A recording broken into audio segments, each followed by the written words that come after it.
மாணவர் பேரவையை சிறப்புற நடத்துவதற்கு கடந்த சில நாட்களாக தொடர்ந்து எங்களுக்கு ஆலோசனை வழங்கி வருகிற தமிழ்துறை தலைவர் வருகை தந்திருக்கிறார் என்கிற காரணத்திற்காக சொல்ல வேண்டும். எங்கள் கல்லூரியில் திருவள்ளுவர் சிலையை நிறுவி 10 மிகச்சிறந்த அறிஞர்களை அழைத்து அவர்களை தமிழ் மாணவர்களுக்கான ஆய்வுரைகள் வழங்க செய்து ஒரு 300 பக்கங்களில் ஒரு அருமையான திருக்குறள் ஆய்வு நூலை வெளியிட்டாக வேண்டும் என்று வெளியிட்டு மிகச் சிறப்பாக தமிழ்துறையின் மீது கவனத்தோடும் தமிழின் மீது பற்றோடும் இருக்கிற எங்கள் கல்லூரி நிர்வாகத்தின் தலைவர் அவர்களை முதற்கண் வருக வருக என்று வரவேற்று மகிழ்கிறேன்.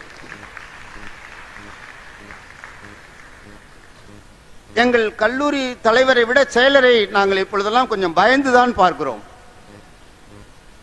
அதற்கு ஒரு காரணம் உண்டு.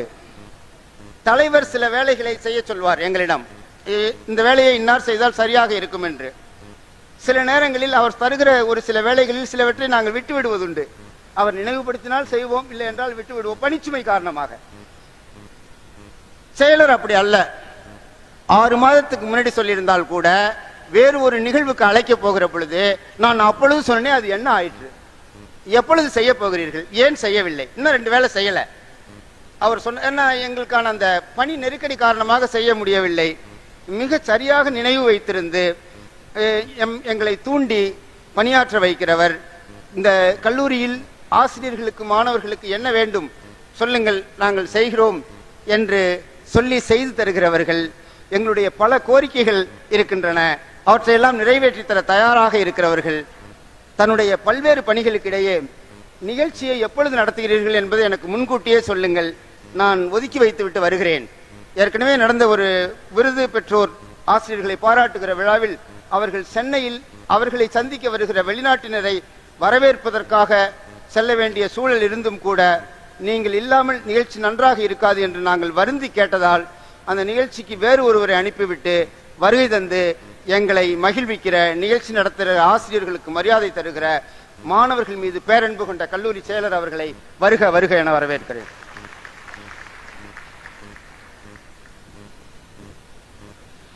காண்பதற்கு எளிமை, கடுஞ்சொல் கூறாமை, 2ம் நிலத்தை ஆள்பவனுக்கு தலையாய பண்பு என்பார் திருவள்ளுவர். அந்த 2 குணங்களும் முழுமையாக பெற்றவர் நம்முடைய கல்லூரி முதல்வர் அவர்கள். எப்பொழுது வேண்டுமானாலும் யார் வேண்டுமானாலும் அவர்களை எளிதில் சந்திக்கலாம். யாரிடமும் கடிந்து பேச மாட்டார். அவரோடு சென்று மாணவர்களை ஏதாவது ஒழுங்குபடுத்துகிற நிலை வருகிற பொழுது எனக்கு ரொம்ப சிக்கலா இருக்கும். தம்பி ஏன் நிக்கிறேன்னு நான் சத்தம் போடுவேன், அவர் தம்பி போயிடுங்க பாரு அன்பா. அப்ப அந்த வேறுபாடு தெரியும். இந்த பசங்க நினைப்பாங்களே பிரின்சிபல் எப்படி பேசுறாரு, இவர் பாரு அப்படின்னு. இவர் இன்னும் சொல்ல மாட்டான், வேற சொல்லுவான். அப்ப அப்படி அன்போடு இருந்து இந்த நிகழ்ச்சியின் ஒவ்வொரு நிகழ்வையும் கூர்ந்து என்ன செய்கிறீர்கள் என்று கேட்டு எல்லா வேலைகளையும் முன்னின்று செய்து இந்த ஆண்டு கல்லூரியில் வேலை வாய்ப்பு பெறுவதற்கு மாணவர்கள் 500 பேர் வேலை பெற வேண்டும், அதுதான் என்னுடைய நோக்கம்னு சொல்லியிருக்காரு.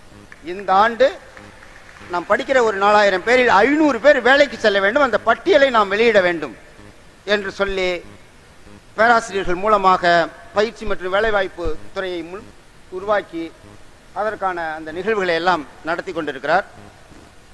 நிறைய எல்லாரை பற்றியும் சொல்லலாம், ஆனாலும் காலம் நமக்கு குறைவாக இருக்கிறது. அவர்களை வருக வருக என்று வரவேற்று மகிழ்கிறேன்.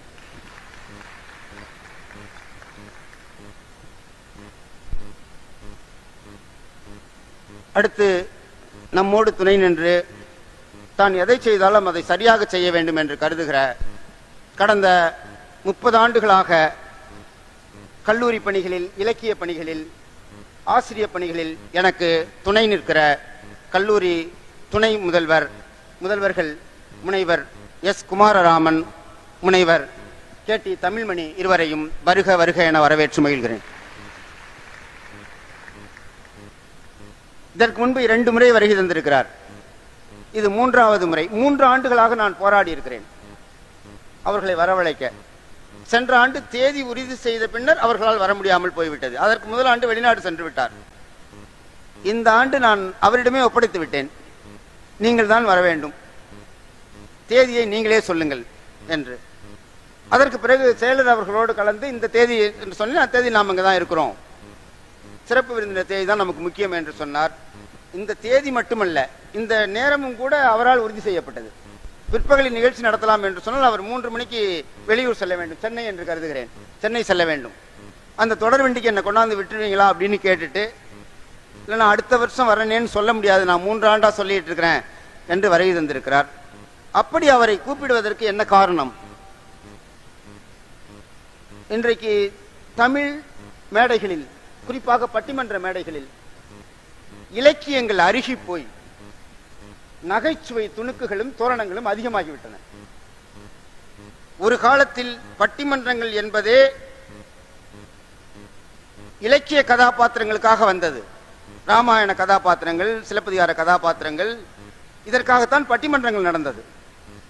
கம்பராமாயணத்தில் பெரிதும் இரக்கத்திற்குரிய பாத்திரம் ராவணனா, வாலியா, தசரதனா என்றெல்லாம் மாணவர் பருவத்திலேயே பேசி இருக்கிறோம், கேட்டிருக்கிறோம். பட்டிமன்றங்கள் உருவானதே இலக்கியங்கள் பேசுவதற்கு. இன்றைக்கு பட்டிமன்றங்கள் இலக்கியங்களே இல்லாத மன்றங்களாக, நகைச்சுவை மன்றங்களாக மாறிவிட்ட நிலையில் ஐயா சுகிசுவம் அவர்களுடைய வழிகாட்டுதலில் அவரோடு இணைந்து விஜய் தொலைக்காட்சியில் பட்டிமன்றத்தை இலக்கியம் கலந்த பட்டிமன்றமாக நடத்தி வருபவர்கள் ஒருவராக இருப்பவர் முனைவர் விஜயசுந்தரி அவர்கள். தேவார திருவாசக பாடல்களை, 4000 திவ்ய பிரபந்த பாடல்களை, தமிழ் இலக்கியங்களை இசையோடு பாடுகிறவர். தமிழ் இலக்கியத்தில் ஆழ்ந்த புலமை கொண்டவர். அவரை பற்றிய வேறு சில குறிப்புகளை நான் நிகழ்ச்சி இணைப்பாளருக்கு சொல்வதற்கு வழங்கி இருக்கிறேன். அவர்கள் நம்முடைய கல்லூரிக்கு வருகை தந்திருக்கிறார்கள். நீண்ட நெடுங்காலமாக நான் அவர்களை பார்த்து வருகிறேன். தமிழ் இலக்கிய உலகின் ஒரு தலை சிறந்த பேச்சாளர் இன்றைக்கு நம்முடைய கல்லூரிக்கு வருகை தந்திருக்கிறார் என்கிற மகிழ்ச்சியோடு அவர்களை வருக வருக என வரவேற்கிறேன். மாணவர் பேரவை நிர்வாகிகள், பொதுவாக இது மாதிரி நிகழ்ச்சிகள் ஏற்பாடு செய்தால் நான் ஒரு 4-5 நாட்களுக்கு எங்கும் போக மாட்டேன். ஆனால் இந்த முறை தவிர்க்க முடியாமல் நேற்று முன்தினம் எல்லாம் முன்கூட்டியே பெறப்பட்ட வேலை திட்டத்தின்படி நான் கட்டாயம் வெளியே செல்ல வேண்டியிருந்தது. 2 நாட்களாக அலைபேசியிலேயே இந்த விழாவின் அத்தனை வேலைகளையும் செய்திருக்கிறார். இந்த பேனரை கட்டிட்டு போட்டோ எடுத்து அவன் சேர்மன் அனுப்புறான். எந்திரிச்சு நின்று, தம்பி சார் இது அனுப்பியிருக்கேன் பாருங்க சரியா இருக்கா?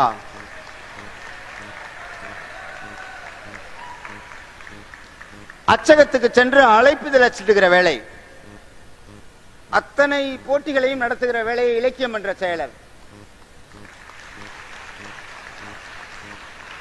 அரங்கத்தை ஒழுங்குபடுத்துகிற மாணவர்களுக்கு குழு ஏற்படுத்தி, புலனக்குழு ஏற்படுத்தி மாணவ பிரதிநிதிகளுக்கு செய்திகளை வெளியிட்டு அது சரியாக இருக்கிறதா பாருங்கள் என்று பரிசோதிக்கிற மாணவர் பேரவை செயலர். அவர்களோடு துணை நிற்கிற துணை செயலர்கள், பேரவையினுடைய துணைத் தலைவர் பிரித்தி, தருணிகா, தீபிகா துறைமன்ற செயலர்கள் என்று எங்கள் மாணவர் பேரவையினுடைய பொறுப்பாளர்கள் தங்கள் கடமையை மிக சிறப்பாக செவ்வனே செய்து வருகிறார்கள். அவர்களை இலக்கிய மன்றத்தின் சார்பில் வருக வருக என வரவேற்கிறேன். இந்த விழாவில் கலந்து கொண்டிருக்கிற பேராசிரியர் பெருமக்கள் அனைவரையும் வருக வருக என அன்போடு வரவேற்கிறேன். நம்முடைய நிகழ்வுகளில் கலந்து கொண்டு எங்களை ஊக்குவிக்கிற ஆசிரியர் பெருமக்களை, ஆசிரியர் அல்லா பணியாளர்களையும் வருக வருக என வரவேற்பதில் மகிழ்ச்சி அடையும். மாணவ செல்வங்கள், அமைதியாக இருந்து கேட்ட மாணவர்களை நாங்கள் இதுவரை எந்த கல்லூரியிலும் காணவில்லை. பொய் இல்லை, நாடாளுமன்ற உறுப்பினர் நேரடியாக சொன்னது, நான் பொய் சொல்ல மாட்டேன். சரியில்லைன்னா உங்களை சரியில்லைன்னு சொன்னாங்கன்னு சொல்லிடுவேன். அப்படிப்பட்ட அமைதியாக கேட்கிற, நீங்க உங்கள் செய்திகளை உள்வாங்கிக் கொள்கிற ஆற்றல் மிக்க என்னுடைய அருமை மாணவ செல்வங்களை வருக வருக என இலக்கிய மன்றத்தின் சார்பில் வரவேற்று மகிழ்கிறேன். இந்த அரங்கை சிறப்பாக நடத்துவதற்கு எல்லா வகையிலும் துணை நின்ற அத்தனை பேரையும் வருக வருக என வரவேற்று வரவேற்புரையை நிறைவு செய்கிறேன். நன்றி, வணக்கம். அனைவருக்கும் காலை வணக்கம். என் கடன் பணி செய்து கிடப்பதே பராபரவே என்பதற்கு இலக்கணமாக மாணவர்கள் நலனையும், ஆசிரியர்கள் நலனையும், கல்லூரி நலனையும் தன் உயிர் மூச்சாக கொண்டுள்ள எங்கள் கல்லூரி தலைவர் அவர்களை வணங்கி மகிழ்கிறேன். இவர் வரவேற்புரையில் கூட சொன்னார் செயலரை பத்தி கடுமையா இருக்காருன்னு. அப்படி அல்ல, அவருடைய செயல்பாடுகள் மிகுந்த ஈடுபாடு கொண்டது. அந்த ஈடுபாடுக்கு இணையாக ஆசிரியர்கள் மாணவர்கள் வர வேண்டும் என்ற நோக்கத்தை கொண்டது. உதாரணமாக சொல்ல வேண்டும் என்றால், ஒரு 3 நாட்களுக்கு முன் அகாடமியா இண்டஸ்ட்ரி இன்டர்ஃபேஸ் மீட் நடந்தது சென்னையில். நானும் பிளேஸ்மெண்ட் டீனும் போனோம். அந்த பிளேஸ்மெண்ட் டீனும் நானும் அங்க வந்திருந்த ஒரு 40-50 இண்டஸ்ட்ரீஸை, அந்த ஹெச்ஆர் மேனேஜரை நாங்க பார்க்கணும். சாரும் நானும் வரேன்னாரு. நாங்க ஓடின வேகத்தை விட சாரு ஒவ்வொரு ஹெச்ஆர் மேனேஜரையும் 50 ஹெச்ஆர் மேனேஜரையும் பார்த்து நம்ம கல்லூரிக்கு வர வேண்டும் என்று விடுத்த விதம் இருக்கிறதே, அது கல்லூரி முதல்வரை விட அல்லது டீன் பிளேஸ்மெண்ட்டை விட மிக வேகமானது.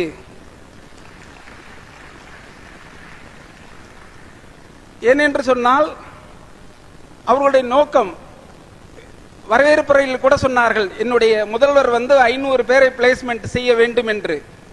அந்த 500 பேரை பிளேஸ்மெண்ட் செய்வதற்கான நோக்கத்தை கல்லூரி செயலர் அளவுக்கு முதல்வர் கூட அந்த ஈடுபாடு கிடையாது. அந்த அளவுக்கு கல்லூரி செயலர் செயல்பட்டு கொண்டிருக்கின்றார். அந்த ஈடுபாடே காரணம். அவர்களையும் வணங்கி மகிழ்கிறேன். அடுத்ததாக, என்னுடன் தோளோடு தோளாக பணிபுரிந்து கொண்டிருக்கின்ற துணை முதல்வர்கள் டாக்டர் KT தமிழ்மணியும் டாக்டர் குமாரராமன் சார் அவர்களையும் வணங்கி மகிழ்கிறேன். நான் எந்த வேலை கொடுத்தாலும் சரி, அந்த வேலையை சீரிய முறையில் யாரிடம் கொடுக்க வேண்டும், குறிப்பாக மாபெரும் தமிழ் கனவாகட்டும், நல்லாசிரியர் விருது வாங்கியவருக்கு பாராட்டு உரையாகட்டும், அல்லது பேரவை தேர்தலாகட்டும், இப்படி எந்த செயல்களை கொடுத்தாலும் அதில் ஒரு சிறப்பாக செய்கின்ற திறமை ஒருவருக்கு உண்டு என்று சொன்னால், அதில் தமிழ்துறை தலைவர் முனைவர் சோமராஜேந்திரன், டாக்டர் சோமராஜேந்திரன் அவர்களையும் பாராட்டுவதோடு வணங்கி மகிழ்கிறேன். அது மட்டுமல்ல, நம்மளுடைய சிறப்பு விருந்தினர் உங்களுக்கெல்லாம் தெரியும், அவர் விஜய் டிவியில் வந்திருக்கின்றார். சிறந்த பேச்சாளர், தமிழ் பேச்சாளர், இசை பேச்சாளர், இசையில நல்லா பாடக்கூடியவர், இன்னிசை அரசின்றே பட்டம் கொடுத்திருக்கிறார்கள். இதெல்லாம் உங்களுக்கு தெரியும். ஆனால் நான் அவரை கண்ட விதம், நான் ஒரு அகாடமிக் ஆடிட்டுக்கு அவங்க காலேஜுக்கு போயிருந்தேன். அவங்க தான் HOD. நீங்க எல்லாம் பார்த்தது சிறப்பா தமிழ் உரை பண்ணாங்கன்ட்டு. IQAC கோஆர்டினேட்டரா நான் 9 வருஷம் இருந்திருக்கேன். அந்த IQACல நான் கத்ததுக்கு மேல ஆங்கிலத்துல அந்த டிபார்ட்மெண்டுடைய சிறப்பை விவரித்த விதம் என்னை சற்று கீழே தள்ளியது. 9 ஆண்டுகள் நான் பழகினாலும், 9 ஆண்டுகள் அந்த துறையில் இருந்தாலும், என்னை விட அழகாக அந்த கிரைட்டீரியா வைஸ் 7 கிரைட்டீரியாவையும் அந்த தமிழ் துறை சார்ந்து ஆங்கிலத்தில் பேசியது என்னை அசத்தியது என்று சொல்லுவேன். அப்பேற்பட்ட சிறப்பு விருந்தினரை நாம் இன்று கொண்டிருக்கிறோம். அவர்களையும் நன்றியுடன், மிக குறுகிய காலத்தில் நன்றியுடன் வரவேற்கிறோம். கல்லூரி உங்களை வரவேற்கிறது மேடம். அது மட்டுமல்ல, பேரவை தலைவர், செயலர், இலக்கிய மன்ற செயலர், துறை மன்ற செயலர்கள் அனைவரும் ஒரு 4 நாளைக்கு முன்ன நாங்க மீட் பண்ணோம். இந்த விழாவை தன் விழாவாக எனக்கும் சரி, ஒருங்கிணைப்பாளருக்கும் சரி, எந்த தொந்தரவும் செய்யாமல் தன் விழாவாக நடத்துகின்ற பாங்கை அவர்கள் கொண்டிருக்கிறார்கள். அது அவருடைய லீடர்ஷிப் குவாலிட்டிக்கு ஒரு எக்ஸாம்பிள். ஒரு லீடர்ஷிப் குவாலிட்டிக்கு எக்ஸாம்பிள். நிறைய பேர் நினைக்கலாம், பேரவை கூட்டமும் இலக்கிய மன்றமும் ஏன் ஒன்றாக நடத்துகின்றோம் என்று ஒரு வினா எல்லாரிடமும் எழலாம். நீங்கள் தெரிந்து கொள்ள வேண்டும், ஒரு கதைதான் மோகன்சந்த் கரம்சந்த் காந்தியை மகாத்மாவாக ஆக்கியது மட்டுமல்ல, ஒரு லீடராகவும் ஆக்கியது. அந்த இலக்கியம் தான், அந்த கதை தான் ஒரு மகாத்மாவை ஆக்குகின்ற பொழுது இந்த இலக்கிய மன்றமும் பேரவை தலைவர்களை ஒரு நாட்டில் பண்பட்ட தலைவர்களாக ஆக்கும் என்ற நோக்கத்தில்தான் இதை ஒருங்கிணைந்து நம் கல்லூரி என்றும் செயல்படுத்திக் கொண்டிருக்கின்றது. ஏனென்று சொன்னால் பண்பாடும் ஆசிரியர் நோக்கமும் இருந்ததனால்தான் நான் இந்த அளவுக்கு முன்னேறி இருக்கின்றேன் என்று அப்துல் கலாம் சொன்ன மேடையில் இருந்து நான் சொல்லுகின்றேன். இலக்கியம் இருக்கின்ற பொழுதுதான், பண்பாடு இருக்கின்ற பொழுதுதான் பேரவை தலைவர்கள் நாடாளு ஆகின்ற தலைவர்களாக, நல்ல தலைவர்களாக ஆகுவதற்கான வாய்ப்புகள் உண்டு என்ற நோக்கத்தில்தான் இந்த இரு விழாக்களையும் சேர்த்து ஒரு விழாக்களாக நாம் கொண்டாடி கொண்டிருக்கின்றோம்.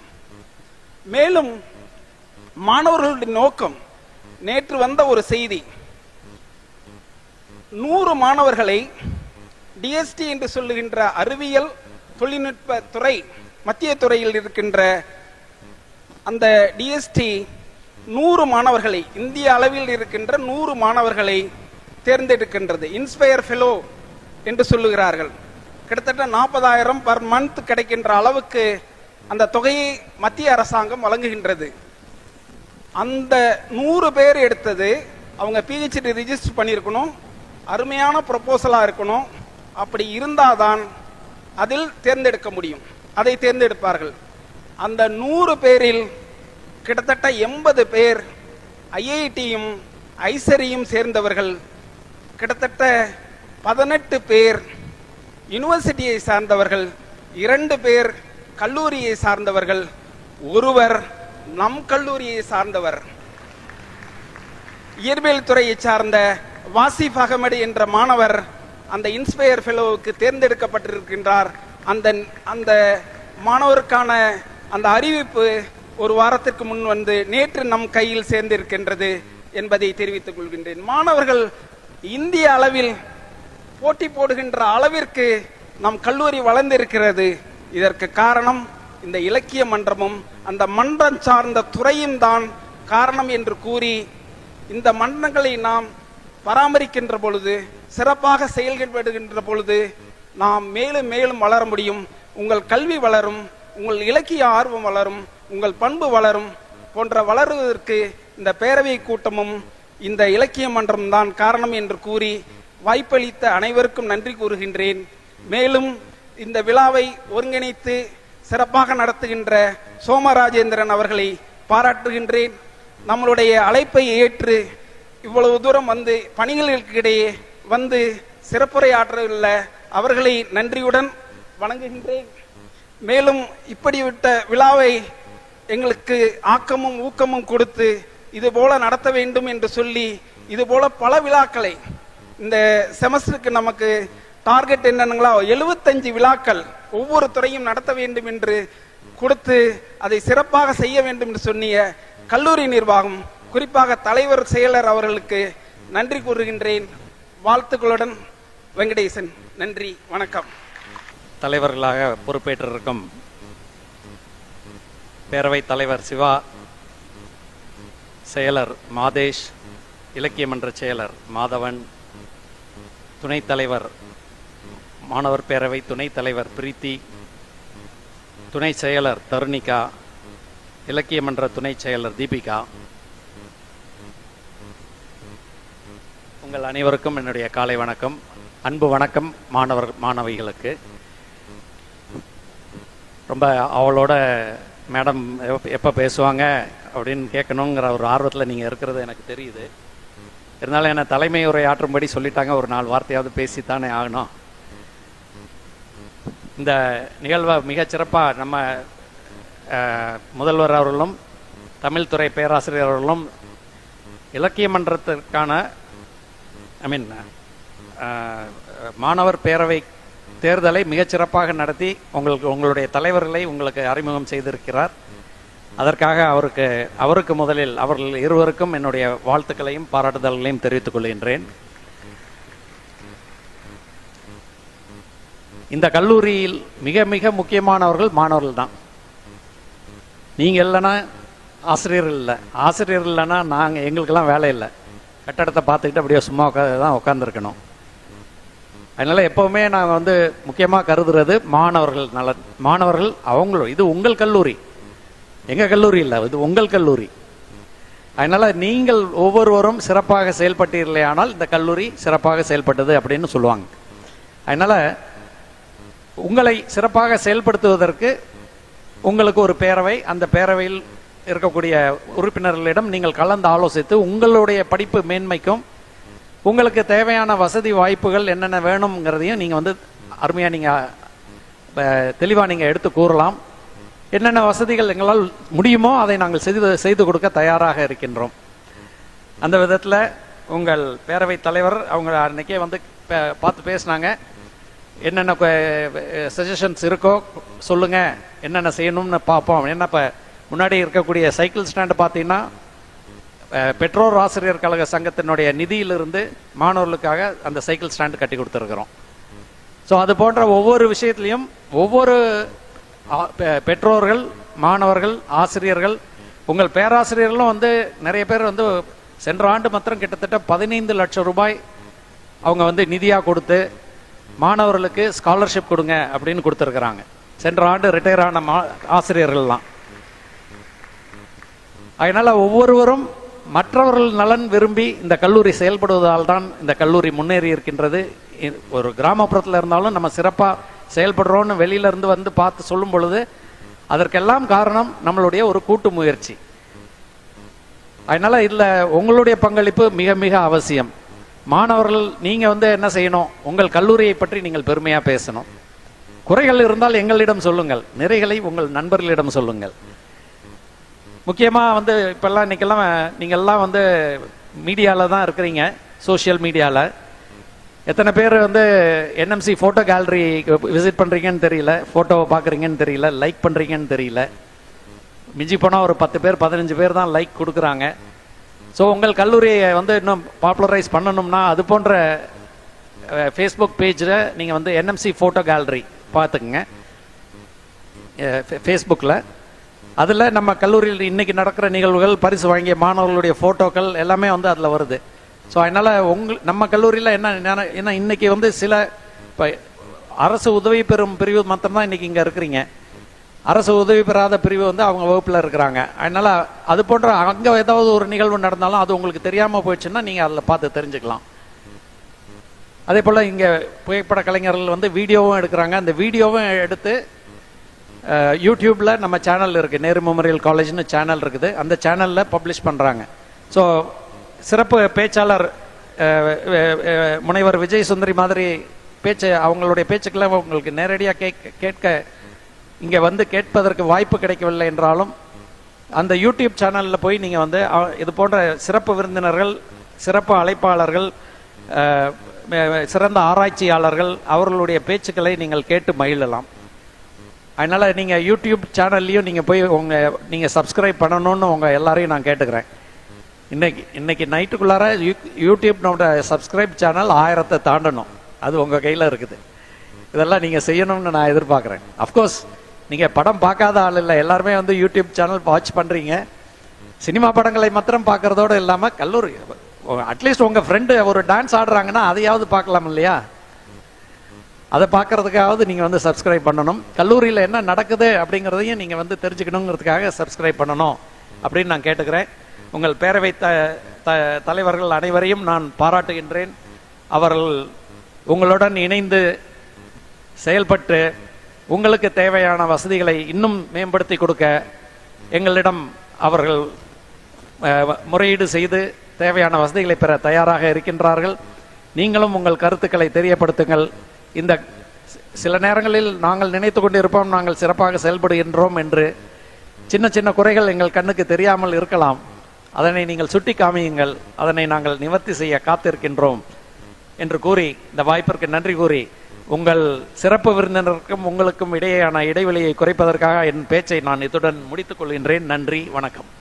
மாணவர் பேரவையை துவக்கி வைத்து இலக்கிய மன்ற தொடக்க விழாவிற்கு சிறப்புரை ஆற்ற வந்திருக்கும் முனைவர் நா. விஜயசுந்தரி அவர்களே, கல்லூரி தலைவர் எனது அருமை அன்னார் திரு பாலசுப்ரமணியன் அவர்களே, முதல்வர் அவர்களே, துணை முதல்வர் அவர்களே, மாணவர் பேரவை தலைவர்களே, செயலர் மற்றும் மாணவ துறை மன்ற தலைவர்களே, பேரவை உறுப்பினர்களே, ஆசிரியர்களே, ஆசிரியர் பணியாளர்களே, மாணவ மாணவிகளே, உங்கள் அனைவருக்கும் எனது முதற்கண் காலை வணக்கத்தை தெரிவித்துக் கொள்கிறேன். என்ன எல்லாம் தூங்கிட்டீங்களா, முடிச்சிருக்கீங்களா? வணக்கம் சொன்னா வணக்கத்தையே காணா.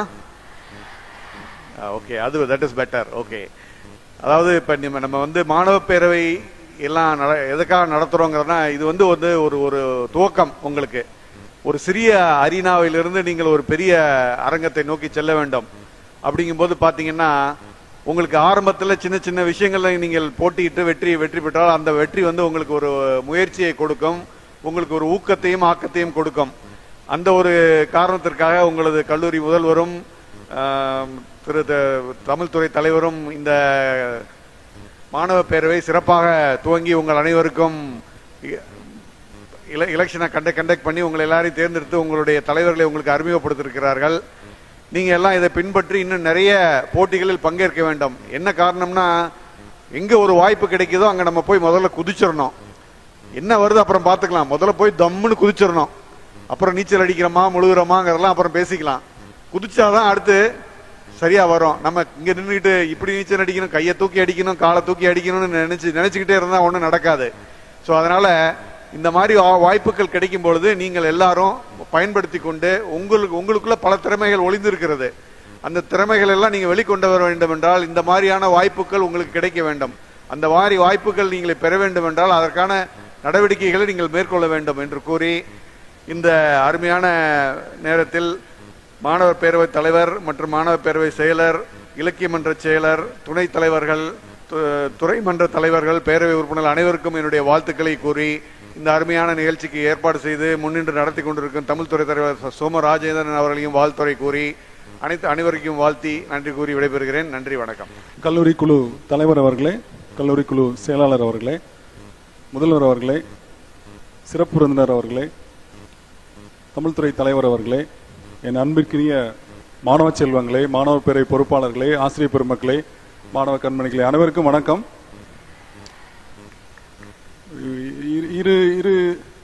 இரண்டு மூன்று வார்த்தைகள் மாத்திரம். ஏன்னா தமிழ்துறை பேராசிரியர் ஏற்கனவே சொல்லிட்டாரு. ஏன்னா அவர் மாதிரி நானும் ரொம்ப ஆர்வமா இருக்கேன். மேடம் எங்களுடைய லாங் டேர்ம் ஃப்ரெண்ட். அவங்க ஒரு 30 ஆண்டு காலமா நாங்க பல்வேறு தளங்கள்ல ஒன்னா பயணிக்கிறோம். உங்களை மாதிரி நானும் அவங்களுக்கு ஒரு ரசிகர். நல்லா பாடுவாங்க. இன்னைக்கு உங்களுக்காக ஏதாவது 1-2 பாட்டு பாடுவாங்கன்னு நினைக்கிறேன். பாடணும் மேடம். ஒரே ஒரு சந்தோஷமான செய்தி ஏற்கனவே பேராசிரியர், தமிழ்துறை பேராசிரியர் சொல்லிட்டாரு உங்களுக்கு. இந்த மாதிரி விழாக்கள் நடக்கும்போது ஆசிரியர் பெருமக்கள் ஆகிய நாங்க மிகப்பெரிய லெவல்ல சந்தோஷம் அடைவது சமீப காலமா ஒரு தொடர் நிகழ்வா இருக்கு. அதுக்கு காரணம் உங்களுடைய அந்த கட்டுப்பாடு, உங்களுடைய அந்த கவனம்.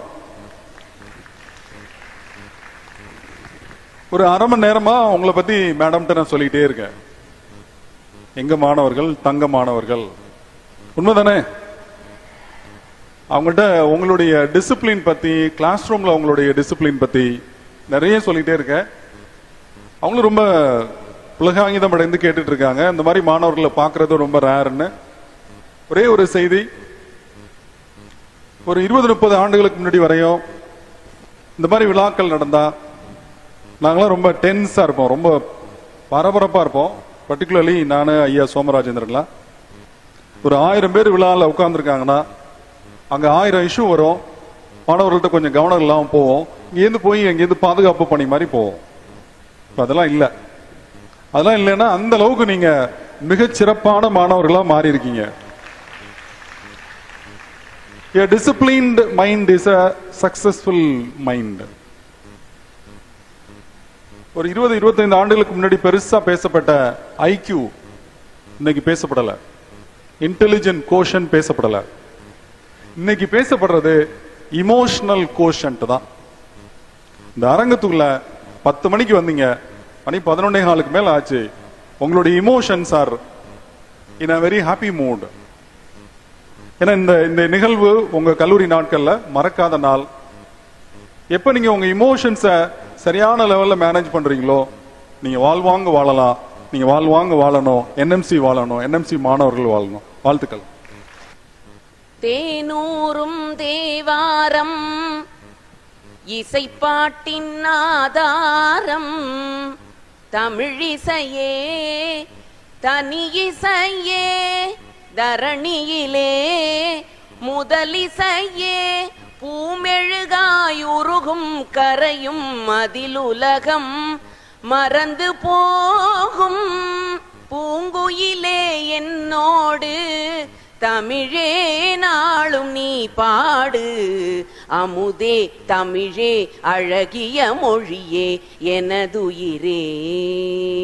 சுரம் தரும் கவி பலதா, சுருதிகள் இணைந்திடவா, தமிழே நாளும் நீ பாடு.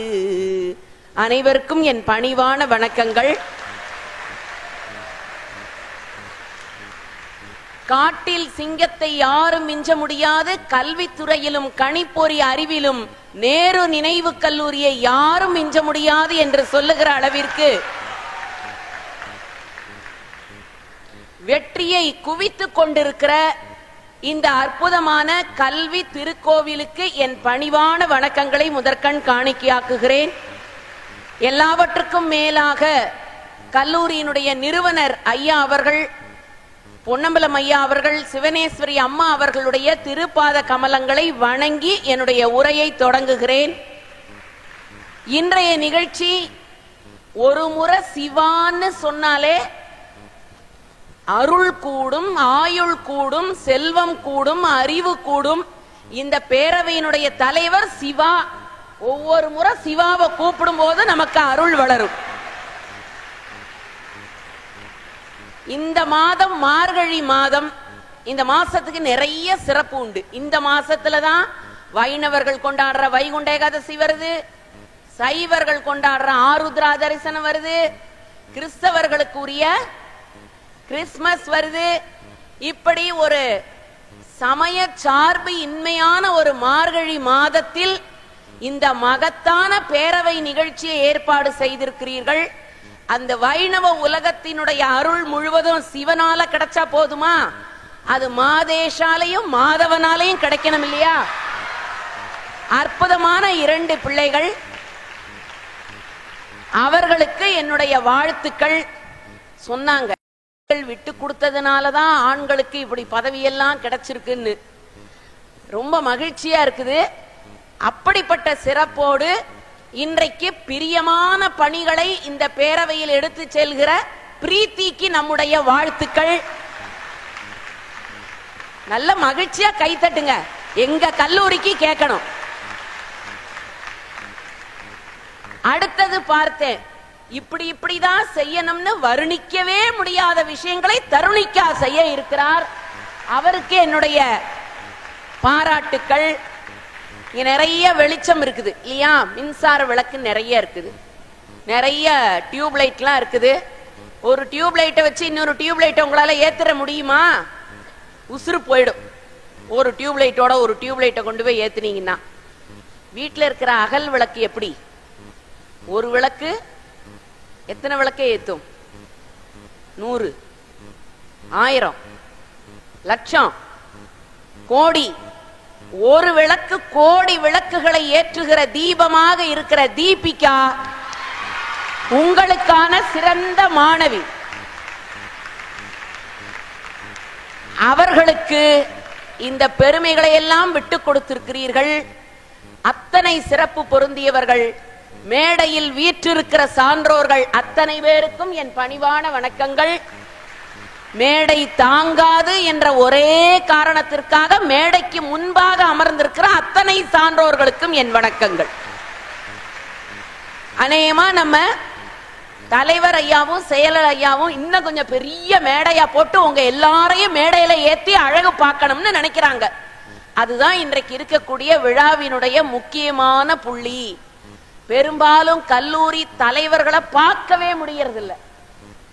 பல கல்லூரிகள்ல செயலர்கிட்ட பேசவே முடியாது.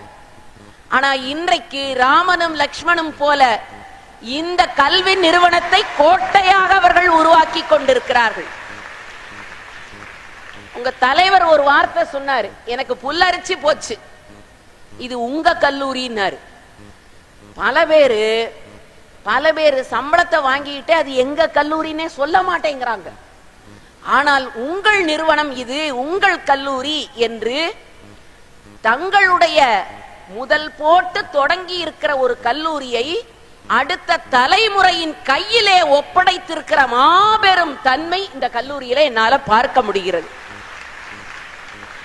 இந்த நிறுவனத்தை தொடங்கியவர்களை ஒரு நிமிஷம் நினைச்சு பாருங்க. நாம எந்த கல்லூரியில படிக்கிறோம், இந்த கல்லூரி இங்க இல்லைன்னா என்ன ஆயிருக்கும், நாம என்ன வேலை செஞ்சுக்கிட்டு இருப்போம், நாம எங்க இருப்போம், எவ்வளவு செலவு செஞ்சு எங்க போய் படிப்போம், அதையெல்லாம் ஒரு நிமிடம் நினைத்து பாருங்கள். இந்த கல்வி நிறுவனத்திற்காக இவர்கள் முன்னோர்கள் செலவழித்த தொகையை வேற தொழில் செய்ய போட்டிருந்தால் அவர்கள் கோடீஸ்வரராக ஆகி இருக்கலாம். அது முக்கியமல்ல. கல்வியை அடுத்த தலைமுறைக்கு வழங்க வேண்டும் என்ற ஒரே குறிக்கோளோடு இந்த நிறுவனத்தை தொடங்கி இருக்கிறார்கள். அத்தனை பெருமக்களையும் நான் நினைத்து பார்க்கிறேன். அவர்கள் எல்லோருக்கும் என்னுடைய வணக்கங்கள். என் எதிரிலே இருக்கிற சாதனையாளர்கள் பசங்க இவ்வளவு அமைதியா உட்கார்ந்து நான் இந்த கல்லூரியில தான்ப்பா பாக்குறேன். இது உண்மை, வெறும் புகழ்ச்சி இல்லை. ஏன்னா எங்க கல்லூரி சொல்லக்கூடாது, இருந்தாலும் வேற வழி இல்ல. இந்த இளமை தாங்க மகிழ்ச்சியா இருக்கிற காலம். இந்த இளமை தான் ஸ்டைல் பண்ற காலம். வயசாயி 60 வயசுக்கு மேல ஸ்டைல்னு நடந்து போவீங்களா? எவனாவது திரும்பி பாப்பானா? மாட்டான். இந்த இளமையில தான் அலங்காரம் செஞ்சுக்க முடியும். இந்த இளமையில தான் இயல்பா இருக்க முடியும். உங்க முடி கலஞ்சா கூட அழகா இருக்கும். வயசாயிட்டு சீவினா கூட நல்லா இருக்க மாட்டேங்குது. ஆனா இளமைக்கு அவ்வளவு மகிழ்ச்சி இருக்குது இல்லையா? அவன் கிழிஞ்ச பேண்ட போட்டுக்கிட்டு வந்தா ஸ்டைலுங்கிறான், ஒத்த காதல கடுக்கன் போட்டுக்கிட்டு ஸ்டைலுங்கிறான், இந்த புலிக்குட்டி மாதிரி தலை வச்சிருக்கிறான். அது எப்ப சீவனான்னே தெரிய மாட்டேங்குது. அவனை கூப்பிட்டு முதல்ல தலை சீவிடான்னா அவன் என்னை சீவிடுவான் போல இருக்குது. அந்த மாதிரி இருக்கிற இளைய உலகத்திற்கு மத்தியில் இவ்வளவு அமைதியாக அடக்கமாக உட்கார்ந்திருக்கிற மாணவ செல்வங்களுக்கு என்னுடைய பாராட்டுக்கள். அதற்கு நான் ஒரு கைத்தட்டலும் தட்ட முடியும், நீங்க தான் எல்லா கைத்தட்டலும் தட்ட முடியும். அப்படி இருக்கணும். மாணவர் உலகம்னா அப்படி இருக்கணும். ஆடி எழும் நாகமதை அடிமிதிக்கும் காலம்னா, இப்ப ஒரு பேச்சுக்கு கற்பனை பண்ணீங்க, ஒரு பாம்பு ஓடுதுன்னா உட்டடிச்சு இந்த அறையை விட்டு ஓடிடக்கூடாது. எங்க பாம்பு அப்படின்னு ஓடி போய் அதை அடிச்சு கையில தூக்கி பிடிக்கிற வயசு இந்த வயசு. இந்த வயசுல இருக்கிற இந்த ஆற்றலை கரெக்டா சேனலைஸ் பண்ணணும். சரியான முறையில் வழி நடத்தி விட்டால் அவர்கள் வெற்றியாளர்கள் ஆக முடியும் என்ற மந்திரத்தை தெரிந்து வைத்திருக்கிறார் உங்களுடைய தமிழ்துறை தலைவர் மதிப்பிற்குரிய முனைவர் சோமராஜேந்திரன் சார். அவர் சொன்னார், நாங்கள்லாம் ஒரு 20 ஆண்டுகளுக்கு முன்பு தஞ்சை தமிழ் பல்கலைக்கழகத்தில் ஒரு ரெஃப்ரெஷர் கோர்ஸ் சாரு நாங்களாம் நாட்டுப்புறவியல் துறை சார்பா போய் கலந்துகிட்டோம். அப்ப எப்படி பார்த்தேனோ அதே போல மிடுக்கோடும் துடுக்கோடும் இருக்கிற ஒரு பேராசிரியர் எப்படி இப்படி இருபாலர் கல்லூரியில இவ்வளவு வருஷம் பணியாற்றிட்டு அப்படியே இருக்கிறாருன்னு எனக்கு தெரியல. அவ்வளவு பிரச்சனைகள் வரும். ஆனால் அத்தனையிலும் மீண்டெடுத்து இன்றைக்கு மிகச்சிறப்பாக இந்த நிகழ்ச்சியை ஏற்பாடு செய்திருக்கிறார். எல்லாவற்றுக்கும் மேலாக தமிழ்துறை சாராத ஒரு முதல்வர் இவ்வளவு அழகாக ஒரு தலைமை உரையை ஆற்றுகிறார் என்றால், ஐயா உங்களுக்கும் என்னுடைய பணிவான வணக்கங்கள். உங்களெல்லாம் எதுக்கு இவ்வளவு நேரம் உட்கார வச்சிருக்கிறாங்க? அதுல 3 வருஷமா வேற காத்திருக்கோம்னு சொன்னாங்க. பொதுவா எங்களை மாதிரி பேச்சாளர்கள் எல்லாம் ஒரு முறை கூப்பிட்டா அப்புறம் கூப்பிட மாட்டாங்க. போதும் போது நீ இது பேசினதே போதும் அப்படின்றுவாங்க. ஆனா என்னை 3 முறையும் அழைத்திருக்கிறார்கள் என்றால் என்ன பொருள்? உங்களுக்கு பொறுமையும் அதிகம் இருக்கிறது என்று பொருள். அவ்வளவு சிறப்பும் உங்களிடத்தில் இருக்கிறது. எல்லாத்துக்கும் மேலாக இந்த மாணவ செல்வங்கள் அவங்களோட பேசுறதே ரொம்ப மகிழ்ச்சி. நல்ல நிறைய கேளுங்க. காது எதுக்கு கொடுத்திருக்கிறார் கடவுள்னா நிறைய விஷயத்தை முதல்ல கேட்கணும்.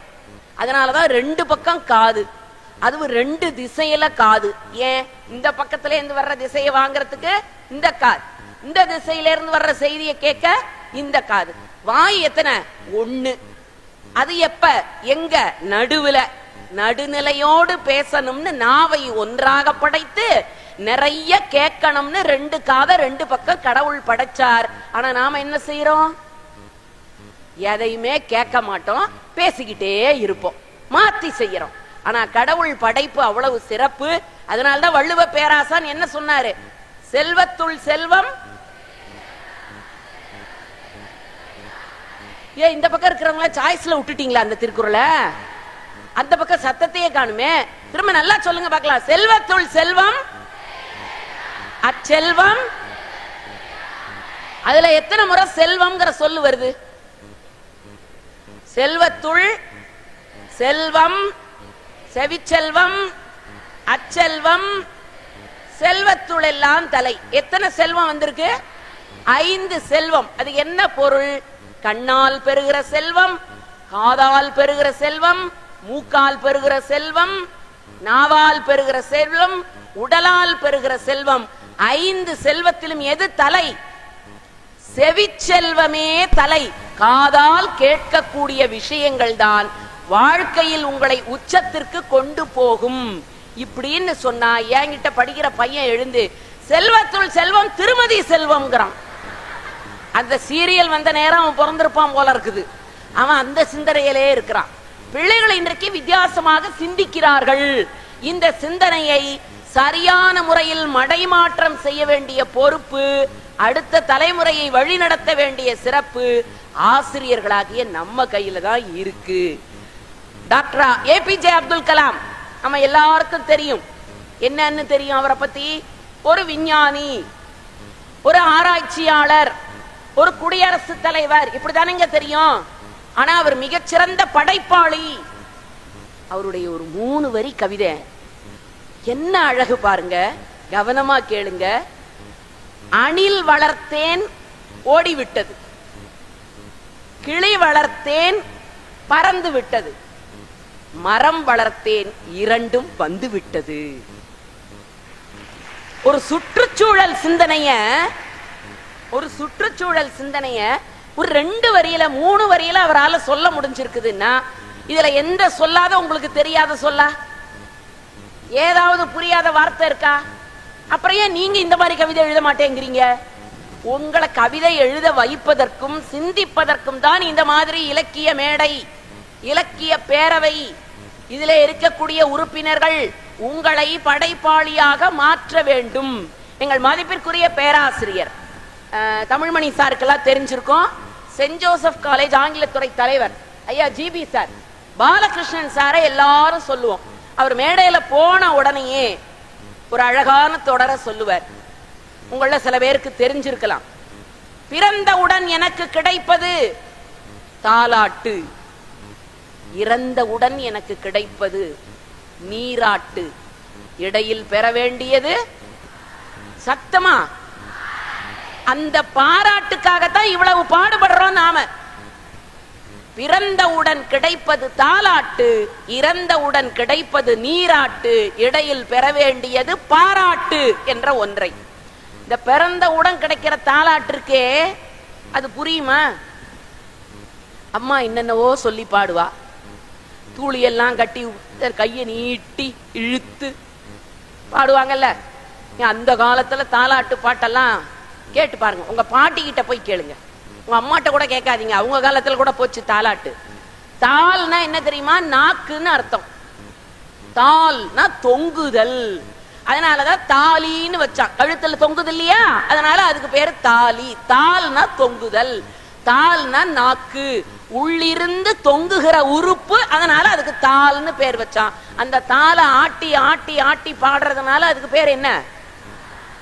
ஒரு சொல்ல தெரிஞ்சுக்கிறீங்கன்னா அதுக்கு பின்னால உள்ள பொருள் என்னன்னு புரிஞ்சுக்கிட்டு படிக்கணும். சரியா? தமிழ் படிக்க போகிற பொழுது சொல்லுக்கு பொருள் புரியணும், இல்லைன்னா விபரீதமான விளைவுகளை அது ஏற்படுத்திடும். நடந்த ஒரு நிகழ்ச்சியை சொல்றேன். நான் வேலைக்கு வந்த புதுசு உருமு தனலட்சுமி கல்லூரியில எங்க கிட்ட MA தமிழ் இலக்கியம் 20 மாணவர்கள் படிக்கிறார்கள். கீதா மிஸ்ஸுக்கெல்லாம் நல்லா தெரியும். அவங்க கூட ஒரு புறத்தேர்வலரா வந்திருந்தாங்க போன வாரம். 20 மாணவர்கள், 10 பேரு ஆண்கள், 10 பேரு பெண்கள் படிக்கிற வகுப்பு. எங்க துறை தலைவர் பேராசிரியர் வீரமணி ஐயா, அம்மா நீ ஊர் ஊரா போய் பாடுறதெல்லாம் இருக்கட்டும், முதல்ல வகுப்புல போய் ஒழுங்கா பாடம் நடத்து, பக்தி இலக்கியம் அப்படின்னு சொல்லி அனுப்பி விட்டார். சரின்னு போய் நான் நல்ல நல்ல வாத்தியார்கிட்டெல்லாம் படிச்சிருக்கிறேன். என் பசங்கள்கிட்ட சொன்னேன், டே நான் நாவுக்கரசர் சத்தியசீலன் அவர்கள்ட்ட படிச்சேன்டா, பேராசிரியர் சேகரையாட்ட படிச்சேன்டா அப்படின்னதும் என்கிட்ட படிக்கிறவன் அழ ஆரம்பிச்சுட்டான். நான் நல்ல வாத்தியார்ட்ட படிச்சதுக்கு நீ ஏன்டா அழுகுறன்னு? எங்களுக்கு தான் வாழ்க்கையில அப்படிப்பட்ட வாய்ப்பே கிடைக்க மாட்டேங்குது மேடம், என்ன செய்யறது, உங்களுக்காவது கிடைச்சிருக்குதே அப்படிங்கிறான். சரி, செருப்பெல்லாம் அவுத்து போட்டு ஊர் வேற ஸ்ரீரங்கம், கொடுத்துருக்கிற செமஸ்டர்ல சப்ஜெக்ட் வேற திருப்பாவ, கண்ணெல்லாம் இறுக்கி மூடிக்கிட்டு 20 பேர் இருக்கிற வகுப்பறை உருக்கமா பாடம் நடத்தினேன். பாட்டெல்லாம் பாடி சங்க தமிழ் மாலை 30 தப்பாமே இங்கி பரிசுரைப்பார் 2 மால்வரை தோன் செங்கண் திருமுகத்து செல்வ திருமாலால் எங்கும் திருவருள் வெற்றி இம்புருவர் எம்பாவாய் அப்படின்னு பாடி முடிச்சு கண்ணை திறந்து வகுப்பறைய பார்த்தேன். எல்லாரும் ஓடிவிட்டாங்கன்னு நினைக்கிறீங்களா? ஒருத்தர் இருந்தான், ஒரு பையன் இருந்தான். எங்க இருந்தான் தெரியுமா? அந்த மாதிரி கதவோட விளிம்புல நின்னுகிட்டு இருந்தான். அந்த வகுப்போட கதவோட விளிம்புல நின்னுகிட்டு இருந்தான். நான் அவனை ஆச்சரியமா பார்த்தேன். டே எங்கடா போனாங்க 19 பேர்? அவங்கெல்லாம் முக்கியமா ஒரு வேலையா அப்பவே போயிட்டாங்கன்ட்டான். அப்ப நான் செய்யறது முக்கியம் இல்லாத வேலைன்னு அவனுக்கு சொல்றான். நான் சொன்னேன், டே தம்பி 19 பேர் ஓடி போயிட்டாங்களே, நீ மட்டும் நின்னுகிட்டு இருந்தியே, உனக்கு என்னடா ஆண்டாள் நாச்சியார் மேல அப்படி ஒரு பற்றுதல் அப்படின்னு. அவன் சொன்னான், அதெல்லாம் ஒண்ணு இல்ல, நான் தான் கிளாஸ் ரெப்பு, நீ வெளியே போன பிறகு கதவை பூட்டி சாவியை கொண்டு போய் பிரின்சிபல் ரூம்ல மாட்டிட்டு நான் வீட்டுக்கு போகணும், அதான் எப்ப கண்ணை திறப்பேன்னு பாத்துக்கிட்டு இருந்தேன்னா. எனக்கு எப்படி இருந்திருக்கும் நினைச்சு பாருங்க. பாவி, டேய் ஓ தம்பி, இந்த 19 பேர் ஏன் போனாங்கன்னு எனக்கு தெரிஞ்சாகணும், போய் கூட்டிட்டு வாடான்னு போனான். எங்க கல்லூரியில நிறைய இது மாதிரி மரங்கள்லாம் இருக்கு. ஒவ்வொரு மரத்துலயும் 2 ஜோடியா நின்று பேசிக்கிட்டு இருந்தது. எல்லாத்தையும் பிடிச்சி அள்ளி கொண்டு போட்டான் வகுப்புல. நான் உடனே இந்த பொண்ணுங்களை பார்த்து கேட்டேன், அம்மா ஆண்டாள் நாச்சியார் பெண்களுக்காகத்தானேமா பாடுனா, ஒரு பெண்ணை ஆதரிக்க வேண்டாமா? இப்படி சொல்லிக்காம கொள்ளிக்காம ஓடி போயிட்டீங்களேம்மா, நல்ல புருஷன் கிடைக்கணும்னு தான்மா அவ திருப்பாவ பாடுனா அப்படின்னு. ஒரு பொண்ணு துணிச்சலா எழுந்து என்ன பார்த்து, மேடம் எங்கே நீர் நடத்திய பாடத்தை மறுபடியும் நடத்தும். உடனே எனக்கு மகிழ்ச்சி. உடனே கண்ணையும் மூடிக்கிட்டு சங்க தமிழ் மாலை 30 தப்பாமே. நிறுத்துங்க மேடம், அதான் ஆண்டாள் நாச்சியாரே ஓப்பன் ஸ்டேட்மெண்ட், நான் எழுதுனது தப்பாமே அப்படின்னு சொல்லிட்டால, அப்புறம் தப்பான பாட்டை ஏன் மேடம் நீங்க நடத்திக்கிட்டு, நம்ம காலேஜ் வேற நான் அட்டானமஸ், பாரதிதாஸ் யூனிவர்சிட்டி தப்பான சிலபஸ் வச்சிருக்காங்க, லெட்டர் எழுதுங்க மேடம்ங்கிறாவ. எனக்கு தூக்கி வாரி போட்டுது. தமிழ்ல தப்பாமே அப்படின்னா 2 பொருள், ஒன்று தப்பாம, இன்னொன்று குறையாமல் என்று பொருள். 30 பாட்டுல ஒரு பாட்டு கூட குறையாம 30 பாட்டையும் யார் சொல்லுகிறார்களோ அவர்களுக்கு எம்பெருமான் பரிசளிப்பார் அப்படின்னு ஆண்டாள் நாச்சியார் எழுதி வச்சிருக்கிறா. ஆனா என்கிட்ட படிக்கிற குழந்தைங்க தப்பு தப்பாமே பொருள் எடுக்குது. தமிழ் வார்த்தைகளை உச்சரிக்கிற பொழுதும் சொல்லுகிற பொழுதும் பொருள் புரிந்து கொண்டு சொல்லுதல் மிக மிக மிக அவசியம். அர்த்தம் இல்லாம இன்னைக்கு எல்லா வார்த்தையும் போட்டு எவன் வேணும்னாலும் சொல்றான்.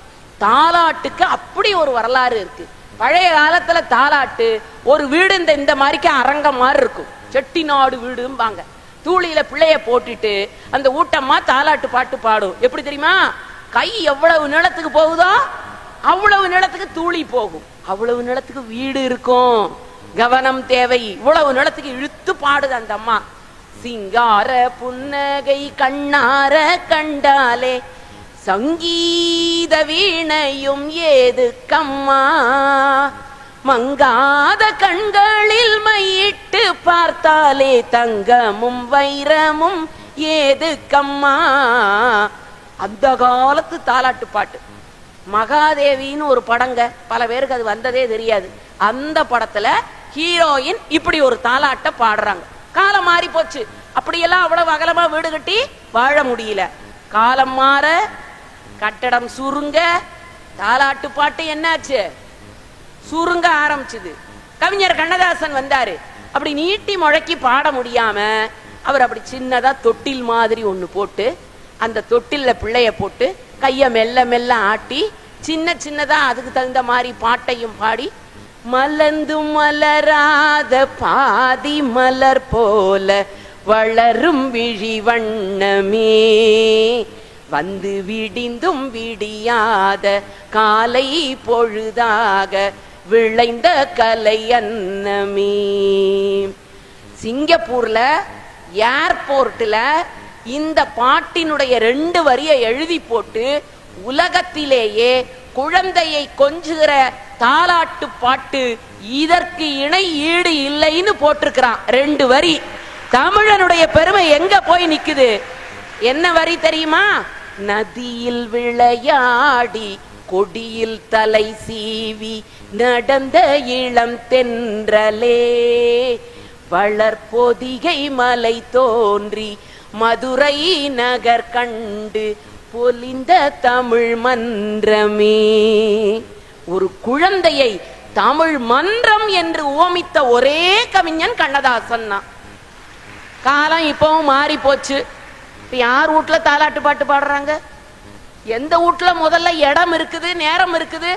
எல்லாம் அப்பார்ட்மெண்ட் இல்லையா? மேலையும் சொந்தம் கிடையாது, கீழே தரையும் சொந்தம் கிடையாது, பக்கத்து செவரும் சொந்தம் கிடையாது, இந்த செவரும் சொந்தம் கிடையாது. ஆனா நான் சொந்த வீட்டுல இருக்கேங்கிறான். சொல்றானா இல்லையா? இப்ப இவன் பாட்டு பாடணும் இல்ல?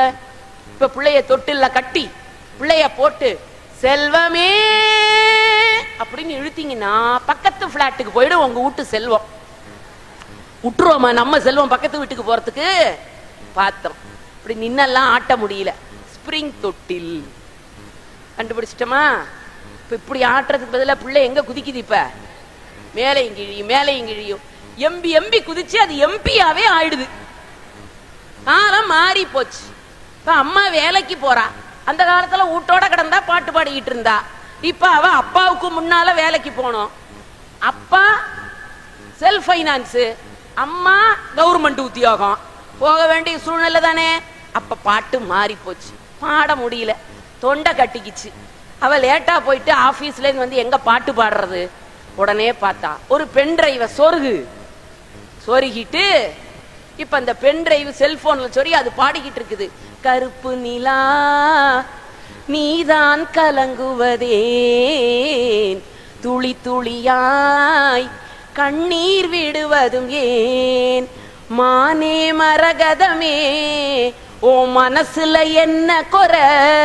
செல்போன் கேக்குது நம்மளை பார்த்து.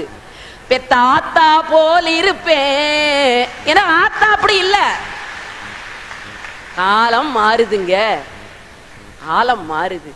ஆனால் மாறுகிற காலத்திற்கு ஏற்றார் போல தமிழை கொண்டு போய் கொடுக்குறீங்கல்ல, அதுதாங்க சிறப்பு.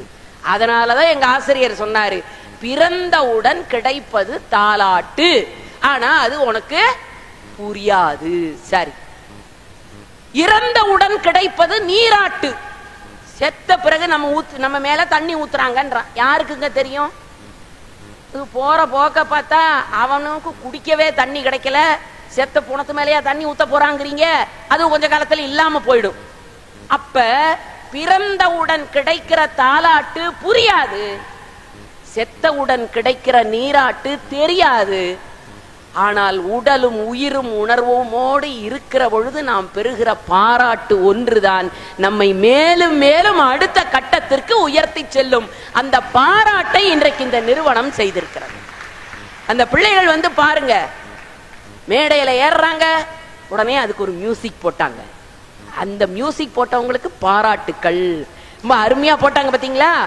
அவங்களுக்கு ஒரு பொன்னாடை, அவங்க முகத்துல ஒரு மகிழ்ச்சி. உடனே புகைப்படக்காரர் சொல்றாரு, சிரிங்க. வாழ்க்கையில நம்மளை சிரிக்க வைக்கிறது அவர் மட்டும்தான், மத்தவங்கள சிரிக்கவே விட மாட்டான். சிரிச்சம் என்ன சிரிக்கிற, வாய் மூடு அப்படின்றாங்க. அது பெண்கள் சிரிச்சா, ஒரு பழமொழி வச்சிருக்கான்ல, பொம்பளை சிரிச்சா போச்சு, புகையில விரிச்சா போச்சு, நம்மள சிரிக்கவே விட மாட்டாங்க.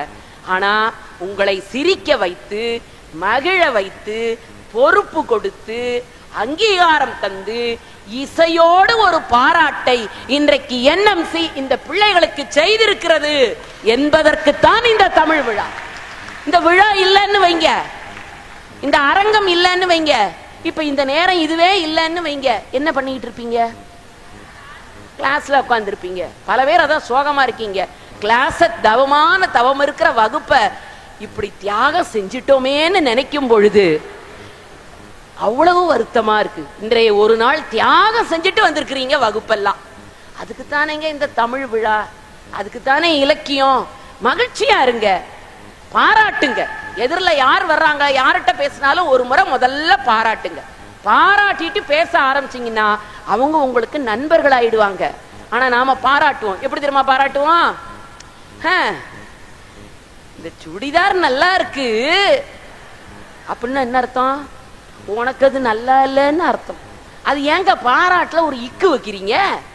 மகிழ்ச்சியா பாராட்டுங்க. எதாக இருந்தாலும் வரட்டும், சிரிச்சு கொண்டே இருங்கள், மகிழ்ச்சியாக இருங்கள், பாராட்ட கற்றுக்கொள்ளுங்கள், வெளிப்படையாக இருங்கள், எல்லாவற்றையும் ரசிக்க கற்றுக்கொள்ளுங்கள். ரசிக்க கற்றுக்கொள்ளணுங்க. ஒரு சின்ன விஷயம் இப்ப நான் பேசிக்கிட்டு இருக்கிறேன், கஷ்டமா தான் இருக்கு, ஆனா ரசிக்கிறீங்களா இல்லையா? ரசிக்கிறீங்களா இல்லையா?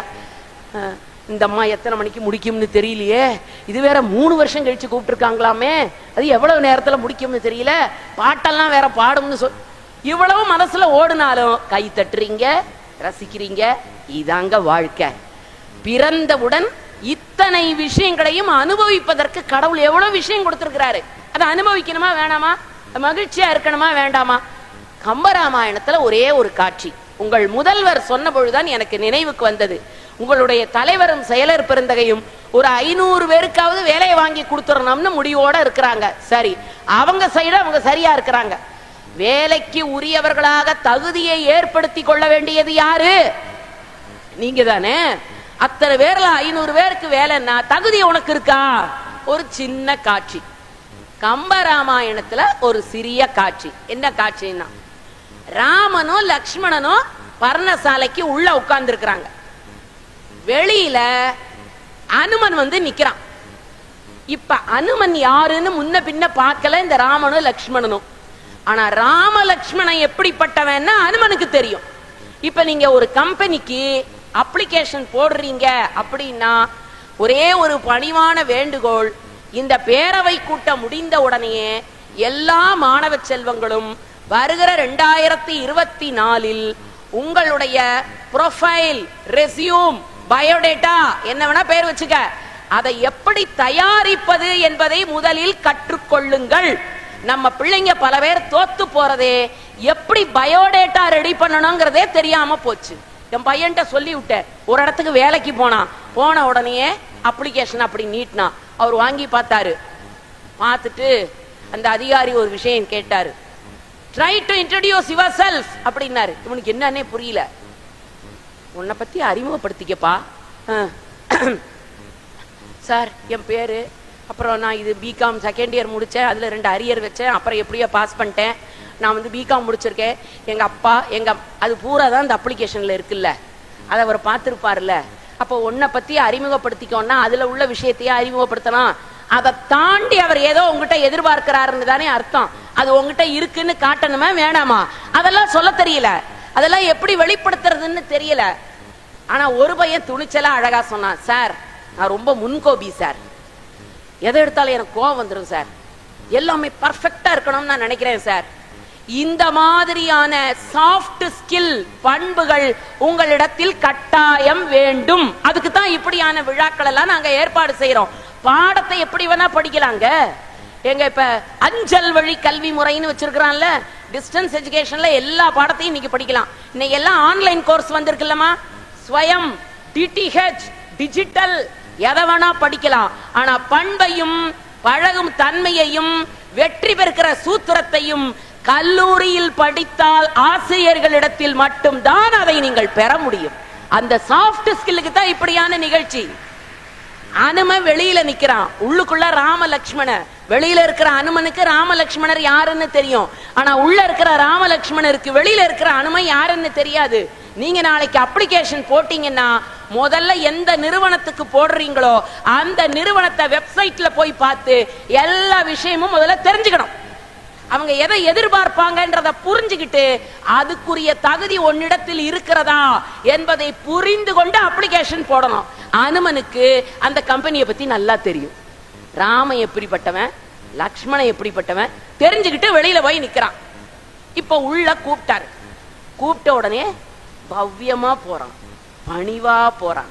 போன உடனே கேள்வி கேட்கிறாரு. யாரு? சீஃப் ராமன் கேட்கிறாரு. யாருகிட்ட? லக்ஷ்மணன் கிட்ட கேட்கிறாரு. ஒருத்த வந்து நிக்கிறானே, இவன் யாருடா? இவ்வளவுதாங்க சிச்சுவேஷன். கம்பன் அழகா எழுதுறாரு பாருங்க. நாம நினைச்சுக்கிட்டு இருக்கிறோம் தமிழ் காப்பியங்கள் வாழ்க்கைக்கு உதவுமான்னு. தமிழ் இலக்கியம் சொல்லுகிற மேனேஜ்மெண்ட் கான்செப்ட நீங்க எந்த இலக்கியத்திலும் பார்க்க முடியாது. வந்து நிக்கிறான், அறிமுகப்படுத்தணும், அழகா சொல்றான். எப்படி சொன்னான் தெரியுமா? இல்லாத உலகத்து எங்கும் இங்கு இவன் இசைகள் கூற கல்லாத கலையும். வேற எவனுமே படிக்காத படிப்பெல்லாம் இவன் படிச்சிருக்கிறான்.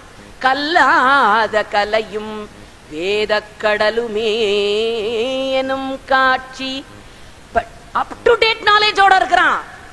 சொல்லாலே தோன்றிற்று அன்றே யார்கொல் இச்சொல்லின் செல்வன். யாரா இவன்? பார்க்கும் போதே ஸ்மார்ட்டா இருக்கிறான். இந்த வயசுல பார்க்கும் போது ஸ்மார்ட்டா இருக்கணும், நீட்டா ட்ரெஸ் பண்ணணும், அழகா பேசணும், ஆரோக்கியமா இருக்கணும். அதுக்குத்தான் இளமை. இப்ப போய் உங்களை சுருக்கிக்கிட்டு அசிங்கப்படுத்திக்கிட்டு அவமானப்படுத்திக்கிட்டு இருக்கிறது இல்லங்க. யார் கொலி சொல்லின் செல்வன் கேட்டானா அடுத்த வரிய கேட்கிறான். வில்லார் தோள் இளைய வீரா. இளைய வீரன் யாரு? லக்ஷ்மணன். ராமன் கேட்டான், வில்லார் தோள் இளைய வீரா விரிஞனோ விடைவலானோ. விரிஞன்னா பிரம்மன், விடைவல்லான்னா ரிஷப வாகனத்துல வர்றவர் யாரு?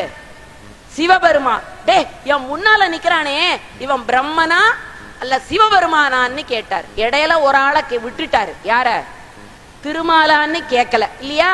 ஏன்னா கேட்கறதே திருமாலாச்சே. அதனால ராமபிரான்னு கேட்டார். இது முடிஞ்சு போச்சு. இப்ப அவர் தன்னை அறிமுகப்படுத்திக்கணும். அதுதான் முக்கியம்.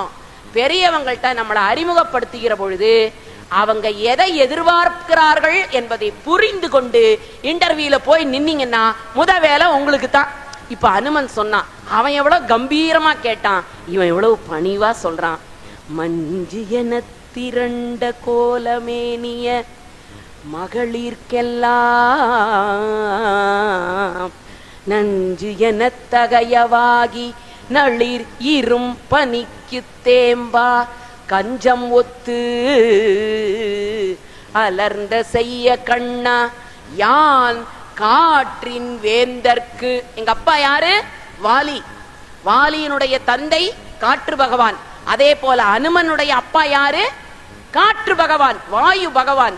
யான் காற்றின் வேந்தற்கு அஞ்சனை வயிற்றில் வந்தேன். அம்மா யாரு? அஞ்சனை. இன்னைக்கு நாம போட்டு கொடுக்கிறோம் சர்டிபிகேட்ல, யூஜிசி போட்டு கொடுக்குது. நெட் எக்ஸாம் முடிச்சீங்கன்னா உங்க சர்டிபிகேட்ல அம்மா பேரு அப்பா பேரு இது இப்ப கொடுக்கறான். எங்க காலத்துல கூட கிடையாது. அப்பா பேர் மட்டும்தான் சர்டிபிகேட்ல இருக்கும். ஆனா 12ஆம் நூற்றாண்டில் ஒரு அப்ளிகேஷனை தயார் பண்ண வச்சு கம்பன் அதில் அம்மா பெயரையும் அப்பா பெயரையும் பதிவு செய்திருக்கிறான்னா தமிழ் இலக்கியம் எவ்வளவு உயர்ந்த சிந்தனைக்கு போகுது பாருங்க. யான் காற்றின் வேந்தற்கு அஞ்சனை வயிற்றில் வந்தேன், நாமமும் அனுமன் என்பேன். இலக்கியம் படிக்கிற பொழுது உணர்ந்து படிங்க, ரசிச்சு படிங்க. ஆன் த ஸ்பாட் பொறி தட்டின மாதிரி விஷயங்கள் உங்களுக்கு வரணும். ஒரே ஒரு நிகழ்ச்சியை சொல்றேன். என்கிட்ட படிக்கிற பொண்ணு பீலிட்டு தமிழ் இலக்கியம். என் வீட்டுக்கு பக்கத்து வீடு. என் வீட்டுக்கு எழுத்த வீட்டுல ஒரு பையன், அவன் வேற காலேஜ்ல அதே பீலிட்டு தமிழ் இலக்கியம் 2வது வருஷம் படிக்கிறான். அந்த பையனும் இந்த பக்கத்து வீட்டு பொண்ணும் ஒரு நாள் சந்திச்சுக்கிட்டாங்க. இதெல்லாம் உனக்கு எப்படி தெரியும்னு கேக்குறீங்க, அப்படித்தானே? என் வீடு மாடி வீடு.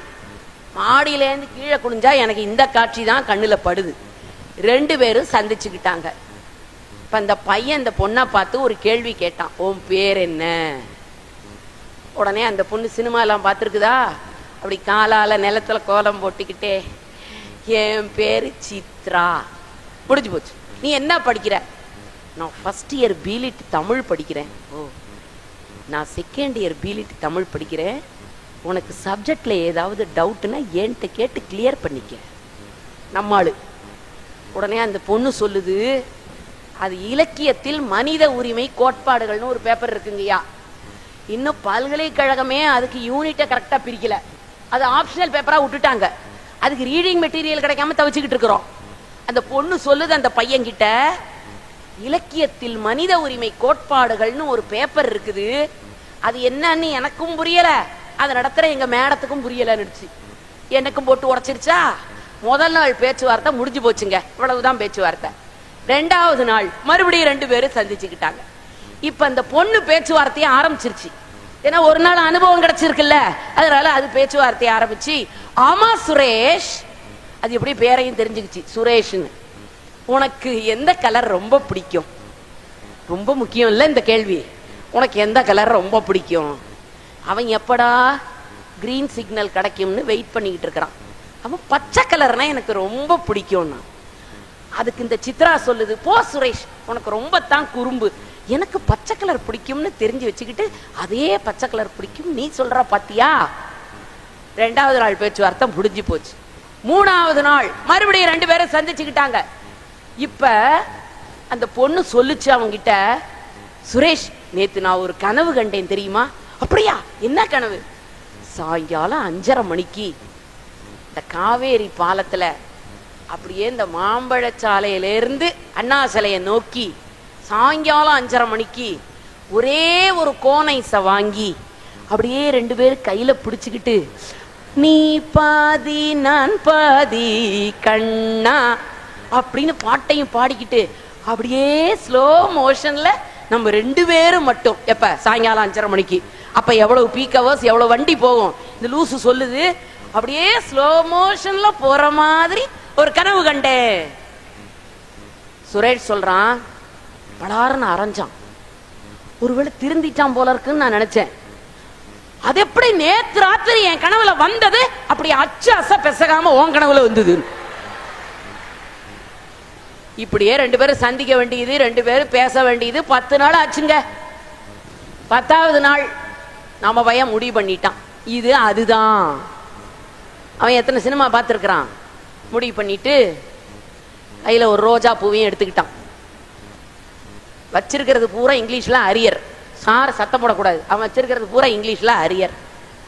ஆனா அந்த 3 வார்த்தையை மட்டும் இங்கிலீஷ்ல சரியா சொல்லிட்டான், கரெக்டா சொல்லிடுவான். ரோஜா பூவை சித்ரா கையில கொடுத்துட்டான், அந்த 3 வார்த்தையும் சொல்லிட்டான். இதுவும் பீலிட்டு, அவனும் பீலிட்டு.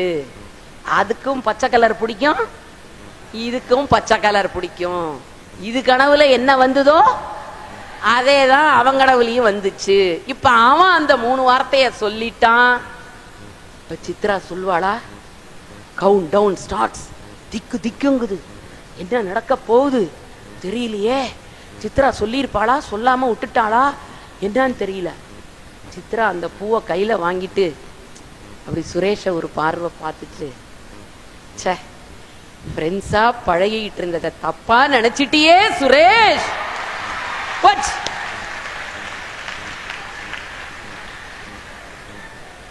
இப்ப அவன் பாட்டு பாடிக்கிட்டு இருக்கிறான். அந்த ரோஜா பூவை தூக்கி போட்டுட்டு, நவம்பர் மாத மழையில் நான் நனைவேன் என்றேன், எனக்கும் அந்த குளியல் மிக பிடிக்கும் என்றாய், மொட்டை மாடி நிலவில் நான் குளிப்பேன் என்றேன், எனக்கும் அந்த குளியல் மிக பிடிக்கும் என்றாய், சுகமான குரல் யார் என்றால் சுசீலாவின் குரல் என்றேன், எனக்கும் அந்த குரலில் ஏதோ மயக்கம் என நீ சொன்னாய், கண்கள் மூடிய புத்தர் சிலை என் கனவில் வருவது பிடிக்கும் என்றேன், தயக்கம் என்பதே சிறிதுமின்றி எனக்கும் எனக்கும் தான் பிடிக்கும் என்றாய், உனக்கும் எனக்கும் எல்லாம் பிடிக்கும். அதுதான் இன்னைக்கு இருக்கிற உலகம். அதுதான் இப்ப திருக்குறள்ல 133வது அதிகாரம் என்னன்னு கேட்டா நீங்க சொல்லாமலா போறீங்க? இதே மாதிரி சொல்லிடுவீங்க. ஆனா நான் கேட்க மாட்டேன். வாழ்க்கையில காதலுக்கும் நட்புக்கும் ஒரு சின்ன மயிரிழை தாங்க வித்தியாசம். சின்ன இழை. இது நட்பா காதலா? இந்த ரெண்டு பிரச்சனைக்குள்ளதான் இன்னைக்கு இருக்கிற இளைஞர் உலகம் மாட்டிக்கிட்டு இருக்கு. அவ பழகிறத வச்சு அவளை காதலின்னு நினைக்கிறான், அவன் நடந்துக்கிறத வச்சு அவன் தோழன்னு நினைக்கிறான்.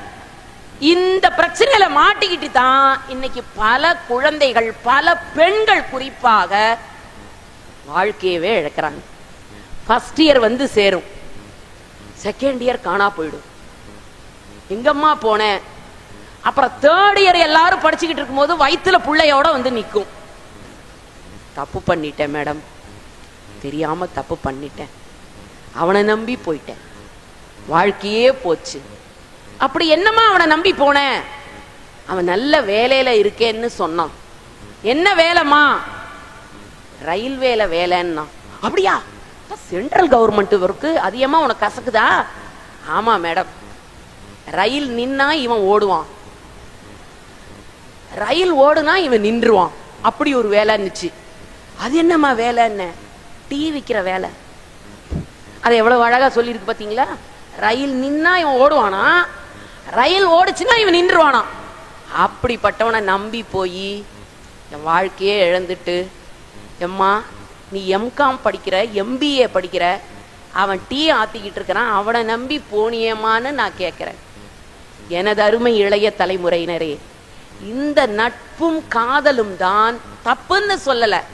அதுக்கு ஒரு வயது, அதுக்கு ஒரு பக்குவம், அதுக்கு ஒரு நிலை, அதுக்கு ஒரு காலம் வருகிற பொழுது எடுத்துக்கங்க. ஆனா என்ன செய்யறீங்க? 4 பொண்ணுங்க நடந்து வந்துகிட்டு இருக்கும், எய்தாப்புல ஒருத்தன் போவான். அவன் ஒன்னும் சொல்லி இருக்க மாட்டான், சுடிதார் நல்லா இருக்கு அப்படின்ட்டு போயிருப்பான். அவன் சொன்ன ஒரே வார்த்தை திருவாசகம், ஒரு வாசகம், சுடிதார் நல்லா இருக்குன்னு. அவன் யாரையாவது குறிப்பிட்டு சொன்னானாமா? ஆனா இதுங்க என்ன நினைச்சுக்கோ, அது ஏண்டி நம்ம 4 பேர்ல என்ன பார்த்து அவன் சுடிதார் நல்லா இருக்குன்னு சொன்னா? இந்த கற்பனை தான் காலவாரி விட்டு. அதனாலதான் உங்ககிட்ட சொல்ற ஒரே ஒரு வார்த்தை, நல்ல மகிழ்ச்சியா இருங்க, நட்பா பேசுங்க, தோழமையோட இருங்க. ஒருவர் அசைன்மெண்ட் எழுதலனா ஒருத்தர் கொடுங்க, ஒருத்தர் அசைன்மெண்ட்டையே எழுதி கொடுங்க. உங்க வாழ்க்கையே கொடுத்துறாதீங்க. அததான் உங்ககிட்ட கேட்கறது. இலக்கியம் என்னத்தை கத்து கொடுக்குதுன்னு கேக்குறாங்க. இலக்கியம் தைரியத்தை கத்து கொடுக்குது, நட்புக்கும் காதலுக்குமான வித்தியாசத்தை கத்து கொடுக்குது. அன்னைக்கெல்லாம் இருந்த காதல் வாழ்க்கை வேறங்க, இன்னைக்கு அப்படி இல்ல. சூழ்நிலை சூழ்நிலை மாறுகிற பொழுது அந்த சூழலை புரிந்து கொள்ளுகிறவர்கள் தான் வெற்றியாளர்களாக மாற முடியும். அதை மறந்துடாதீங்க. அந்த சூழ்நிலை ரொம்ப முக்கியம். நான் வேலைக்கு சேர்ந்த உடனே ப்ரொபேஷனரி பீரியட்ல எங்க கல்லூரியில எங்க முதல்வர் கூப்பிட்டு, என்னுடைய நெறியாளர், அம்மா நீங்க ஒரு நாடகம் ஓடுங்கன்னார். இந்த மாதிரி நாடகம் ஓடுங்கன்னது நமக்கு ஒரு ஆஹா, நம்மளும் ஒரு டைரக்டர் ஆயிட்டோன்னு மகிழ்ச்சி. வகுப்பறையில போய் பையன்கிட்ட சொன்னேன், எப்பா 3 நாள் தான் இருக்குது, அதுக்குள்ள எப்படிப்பா வசனம் எழுதுறது, எப்படி பிராக்டிஸ் கொடுக்கறது? ஒரு பையன் எழுந்து சொன்னா, மேடம் இனிமேலாம் வசனம் எழுத முடியாது, வேணும்னா ஏற்கனவே வசனம் எழுதின ஒரு நாடகம் இருக்கு, போடலாமான்னா. போடலாம் தம்பி, சொல்லு என்ன நாடகம்? பாரதியார் எழுதிய பாஞ்சாலி சபதம். அவன் ஏன் பாஞ்சாலி சபதத்தை போட சொன்னான்னு எனக்கு அப்ப புரியல. ஆனா என்ன வேலைக்கு சேர்ந்த புதுசு, சரின்னு ஒத்துக்கிட்டேன். வகுப்பறையெல்லாம் உட்கார வச்சு, டே யாருறாங்க, துச்சாதனா ஏன்டா நடிக்கிறீங்கன்னு. ஒருத்தன் குண்டா எழுந்து வந்து நின்னு, நான் நடிக்கிறேன் மேடம், என் வேலையே அதுதான். இவன் சரியான ஆளாத்தான் இருப்பான், போட்டுரு. அடுத்து முட்டை கண்ணனா ஒருத்தன் இருந்தான், டே நீ தாண்டா கண்ண பரமாத்மா, உன்னை தூக்கி மேல உட்கார வச்சிடறோம், அங்கிருந்து சேலையெல்லாம் கொடுக்குற மாதிரி செட் பண்ணியாச்சு, கவலைப்படாத. ஓகே. பாஞ்சாலியா யாரு நடிப்பீங்க? பொண்ணுங்க பக்கம் திரும்பினேன். அதுங்க ஒரு பார்த்த முறையிலே பயந்துட்டேன். ஒரு பையன் கொஞ்சம் அப்படி இப்படி இருந்தான், அவனை அட்ஜஸ்ட் பண்ணி, டே நீ தாண்டா பாஞ்சாலி, உனக்கு 5 சேலை கட்டி இருக்குடா, நீ பாஞ்சாலிங்கிறதுக்காக 5வது சேலை சிவப்பு சேலடா. அந்த சேலை வந்த உடனேயே இந்த துச்சாதனா இருக்கிறவன் இழுக்கிற மாதிரி பாவனை தாண்டா பண்ணுவான், இழுக்க மாட்டான், கவலைப்படாதேன்ட்ட. அவன் ஓகே மேடம்ட்டான். இந்த துச்சாதனா, இந்த பாரு 5 சேலை தான் கட்டி இருக்கு, 5வது சேலை சிவப்பு சேலை, வந்ததும் இழுக்கிற மாதிரி பாவனை தான் பண்ணணும், இழுக்க கூடாது. சரியா? ஓகே மேடம்டா. எல்லாம் பிரமாதமா நடிக்கிறானுங்க. ஒத்திகை சூப்பர். நாளைக்கு நாடகம் நடக்க போகுது. இந்த ஒத்திகையெல்லாம் முடிச்சு சாயங்காலம் வீட்டுக்கு போவாங்கல்ல, அப்ப போகும்போது இந்த துச்சாதனனா நடிக்கிறவனுக்கும் இந்த பாஞ்சாலியா நடிக்கிறவனுக்கும் ஏதோ ஒரு சின்ன கசமுசா சண்டை போச்சு. அதுல அவன் கேட்டிருக்கிறான், யாரு இந்த பாஞ்சாலியா நடிக்கிறவன், அவனை பார்த்து அறிவு இருக்குதாடா உனக்கு அப்படின்னு கேட்டிருக்கிறான். அதுக்கு அவன் சொல்லி இருக்கிறான், எனக்கு அறிவு இருக்குதா இல்லையாங்கிறத நாளைக்கு காட்டுறேன்டா. போச்சு, இந்த விஷயம் எனக்கு தெரியாது. மறுநாள் நாடகம் அமக்களமா அரங்கேறுது. முதல் காட்சி, தாயம் உருட்டலானான், சகுனி வென்றான், ஒரு வயலை காணும். கடைசி காட்சி, இந்த பாஞ்சாலிய அவமானப்படுத்த போற காட்சி. எல்லாம் ஆர்வமா, ஒரே அமைதி. நாற்காலியை நுணுக்கி வந்துட்டாங்க எல்லாரும். இந்த காட்சி எப்படி அரங்கேற போகுது? நான் சொன்ன மாதிரியே 5வது சேலை, சிவப்பு சேலை வந்துச்சு. அந்த துச்சாதனனும் நிறுத்தணும்னு தான், பாவனை பண்ணணும்னு தான் நினைச்சான். ஆனா அவன் முதன்னா கேட்டான்ல ஒரு கேள்வி, அறிவு இருக்குதான், அறிவு இருக்குதான், அறிவு இருக்கு. அப்படியே டிஜிட்டல் சவுண்டு மாதிரி அவன் காதுல வருது. அவன் உடனே என்ன பண்ணிட்டான், இழுத்து விட்டுட்டான். இப்ப Panchali is standing on the platform like a man. அது அண்டர்வேரோட நின்னுட்டு இருக்கு. நான் முழ நிலத்துக்கு வசனம் எல்லாம் எழுதி கொடுத்திருக்கிறேன். ஆபத் பாந்தவா, அநாத ரட்சகா, கண்ணா பரந்தாமா, கோவர்தனகிரியை குடையாக பிடித்தவனேன்னு பேசணும் அவன். ஆனா அந்த பய பேசினாம் பாருங்க ஒரு வார்த்தை, கண்ணா பரந்தாமா, உனக்கு எவ்வளவு கருணையப்பா, செயலை கொடுத்து என் மானத்தை காப்பாற்றுவதற்கு பதிலாக பெண்ணாக இருந்த என்னை எப்படியப்பா ஆணாக மாற்றினாய்னா. இதுதான் சூழல், இதுதான் சூழல். நாங்க எங்களை பொத்தி பொத்தி வச்சு என்எம்சிக்குள்ள பாடம்லாம் நடத்தி, இப்படி இரு அப்படி இரு, அப்படி ஒரு புயல் வந்தா நீ இப்படி தப்பிக்கணும், இப்படி ஒரு பேரிடர் வந்தா இப்படி காப்பாத்திக்கணும் எல்லாம் சொல்லி உங்களை எங்க விடுறோம்? சமுதாயம்ங்கிற போர்க்களத்துல விட்டுருவோம். 3 வருஷம் கழிச்சு, இல்லாட்டி 5 வருஷம் கழிச்சு. அங்க போய் போற சந்திக்க வேண்டியது யாரு? நீங்க. நாங்கள் கற்றுக் கொடுத்ததை விட இந்த சமுதாயத்தில் களம் இறங்கி நீங்கள் காண வேண்டிய போராட்டங்கள் அதிகம். அப்பெல்லாம் அந்த சூழலை புரிந்து கொண்டால்தான் சாதிக்க முடியும். உங்க பிசிக்ஸோ, கெமிஸ்ட்ரியோ, பயாலஜியோ, ஜூவோ, கம்ப்யூட்டர் சயின்ஸோ வாழ்க்கையையும் சந்திக்கிற சூழலையும் கற்றுக் கொடுக்காது. உங்கள் மொழி பாடங்கள் மட்டும்தான் சமுதாயத்தை தோலுரித்து காட்டக்கூடிய ஆற்றல் பெற்றவை. அதனாலதான் தமிழ் பேரவையில் தமிழ் மாணவர்கள் மட்டுமல்ல, கல்லூரியின் அனைத்து மாணவர்களும் தமிழ் பேரவையின் உறுப்பினர்கள் என்ற நிலையை நாம் பெறுகிறோம். அதுதாங்க வாழ்க்கையிலே சிறக்கும். நானும் முடிக்கக்கூடிய நேரம் வந்தது. ஆனா எனக்கு தெரிஞ்சு கம்பராமாயண பாட்டையும் கைத்தட்டி ரசிக்கிறீங்க, வைரமுத்து சினிமா பாட்டையும் ரசிக்கிறீங்க. இப்படி ஒரு ரசிகர் கூட்டத்தை நான் பார்த்ததே இல்லைங்க. அவ்வளவு அருமை. எதை கொடுத்தாலும் வாங்குறீங்க. ஏன்னா பல கல்லூரிகள்ல பேச கூப்பிடுவாங்க, குறுக்கி நடுக்கி அந்த ட்ரில் மாஸ்டர் மாதிரி ஒரு பேராசிரியர் போய்கிட்டே இருப்பார், கையில ஒரு குச்சி வச்சிருப்பார். டே பேசாத, பள்ளிக்கூடம் மாதிரிதான். அவர் பின்னால போய் நின்னுக்குவார். அதாவது அவர் பின்னிருந்து இயக்குகிறாராம், அதனால பின்னால போய் நின்றுவார். பேசாத பேசாத. இங்க பாக்குறேன், பேராசிரியர்கள் பேசாம உட்கார்ந்துருக்கிறாங்க, மாணவர்கள் ஒழுக்கமா இருக்கிறாங்க. எவ்வளவு மகிழ்ச்சியா இருக்குது. இது மாதிரி இருந்ததுன்னா கருத்துக்களை கொண்டு போய் சேர்க்க முடியும். பசங்க யாரும் அதுக்கு இப்ப தயாரா இல்ல. அது செல்போன்னு ஒண்ணு வந்திருக்கு பாத்தீங்களா? இப்ப குட்டிச்சாத்தான் அவங்களுக்கு அவங்கவுங்க வீட்டு நம்பரே இப்ப தெரியல.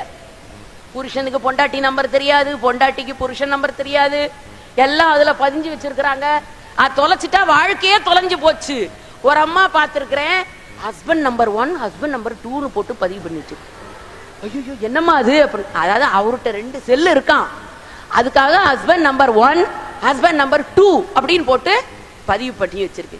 இந்த குட்டிச்சாத்தா வந்த பிறகு படைப்பாற்றல் போச்சு, கற்பனை போச்சு, சிந்திக்கிற ஆற்றலே போச்சு. ஏன் எல்லாமே இப்ப அதுக்குள்ள வந்தாச்சு. அதையும் தாண்டி சாட் ஜிபிடிங்கிறான்ல இன்னைக்கு, அது வந்த பிறகு அதுவே கட்டுரை எழுதுது, அதுவே கவிதை எழுதுது. வருங்காலத்துல அதுவே கல்யாணம் பண்ணி புள்ள குட்டியெல்லாம் பெத்துரும் போல இருக்குது. நமக்கு வேலையே இல்லாம போச்சுங்க. இப்ப ஏஐ தொழில்நுட்பம் சொல்லவே வேண்டாம். நம்முடைய மாண்புமிகு பிரதமர் மோடி தமிழ்ல பாட்டு பாடிக்கிட்டு டான்ஸ் ஆடுறாரு. கேட்டா ஐங்கிறான். இனி வருங்கிற காலம் எப்படி எல்லாம் மாறுமோ தெரியல. அறம் போச்சுங்க, அறம் போச்சு, எத்திக்ஸ்ங்கிறது இல்லாம போச்சு. அந்த அறத்தையும் ஒழுக்கத்தையும் மீட்டெடுக்கிற முயற்சி தாங்க இந்த தமிழ் இலக்கியம், இந்த தமிழ் பேரவை. ஒரே ஒரு காட்சியை சொல்லி நான் நிறைவு செய்கிறேன். நாம தமிழ் தமிழ்னு சொல்றோம். என்னங்க ஒரு பெரிய தமிழ் உங்க தமிழ்? 5000 ஆண்டுகள் பெருமையுடையது, 3000 ஆண்டுகள் பழமையுடையது. கீழடிக்கு போய் பாருங்க, அவ்வளவு பொருள்கள். அந்த கீழடியில எடுத்த பொருள் எல்லாம் கொண்டு வந்து மதுரையில உலக தமிழ் பண்பாட்டு கழகம்னு ஒரு இடத்துல வச்சிருக்கிறாங்க. வாய்ப்பு கிடைச்சா போய் பாருங்க. அங்க இருக்கக்கூடிய பொருள்களில் பானை ஓடு, சட்டி, கரண்டி, உடஞ்சு போன பொருள நிறைய கிடைச்சிருக்கு. அது பெரிய விஷயம் இல்ல. அத்தனை பொருள்களிலும் தமிழ் எழுத்துக்கள் பொறிக்கப்பட்டிருக்கிறது. அப்படின்னா என்ன அர்த்தம்? பானையிலையும் சட்டியிலையும் தமிழ் எழுத்துக்கள் பொறிக்கப்பட்டிருக்குன்னா என்னங்க அர்த்தம்?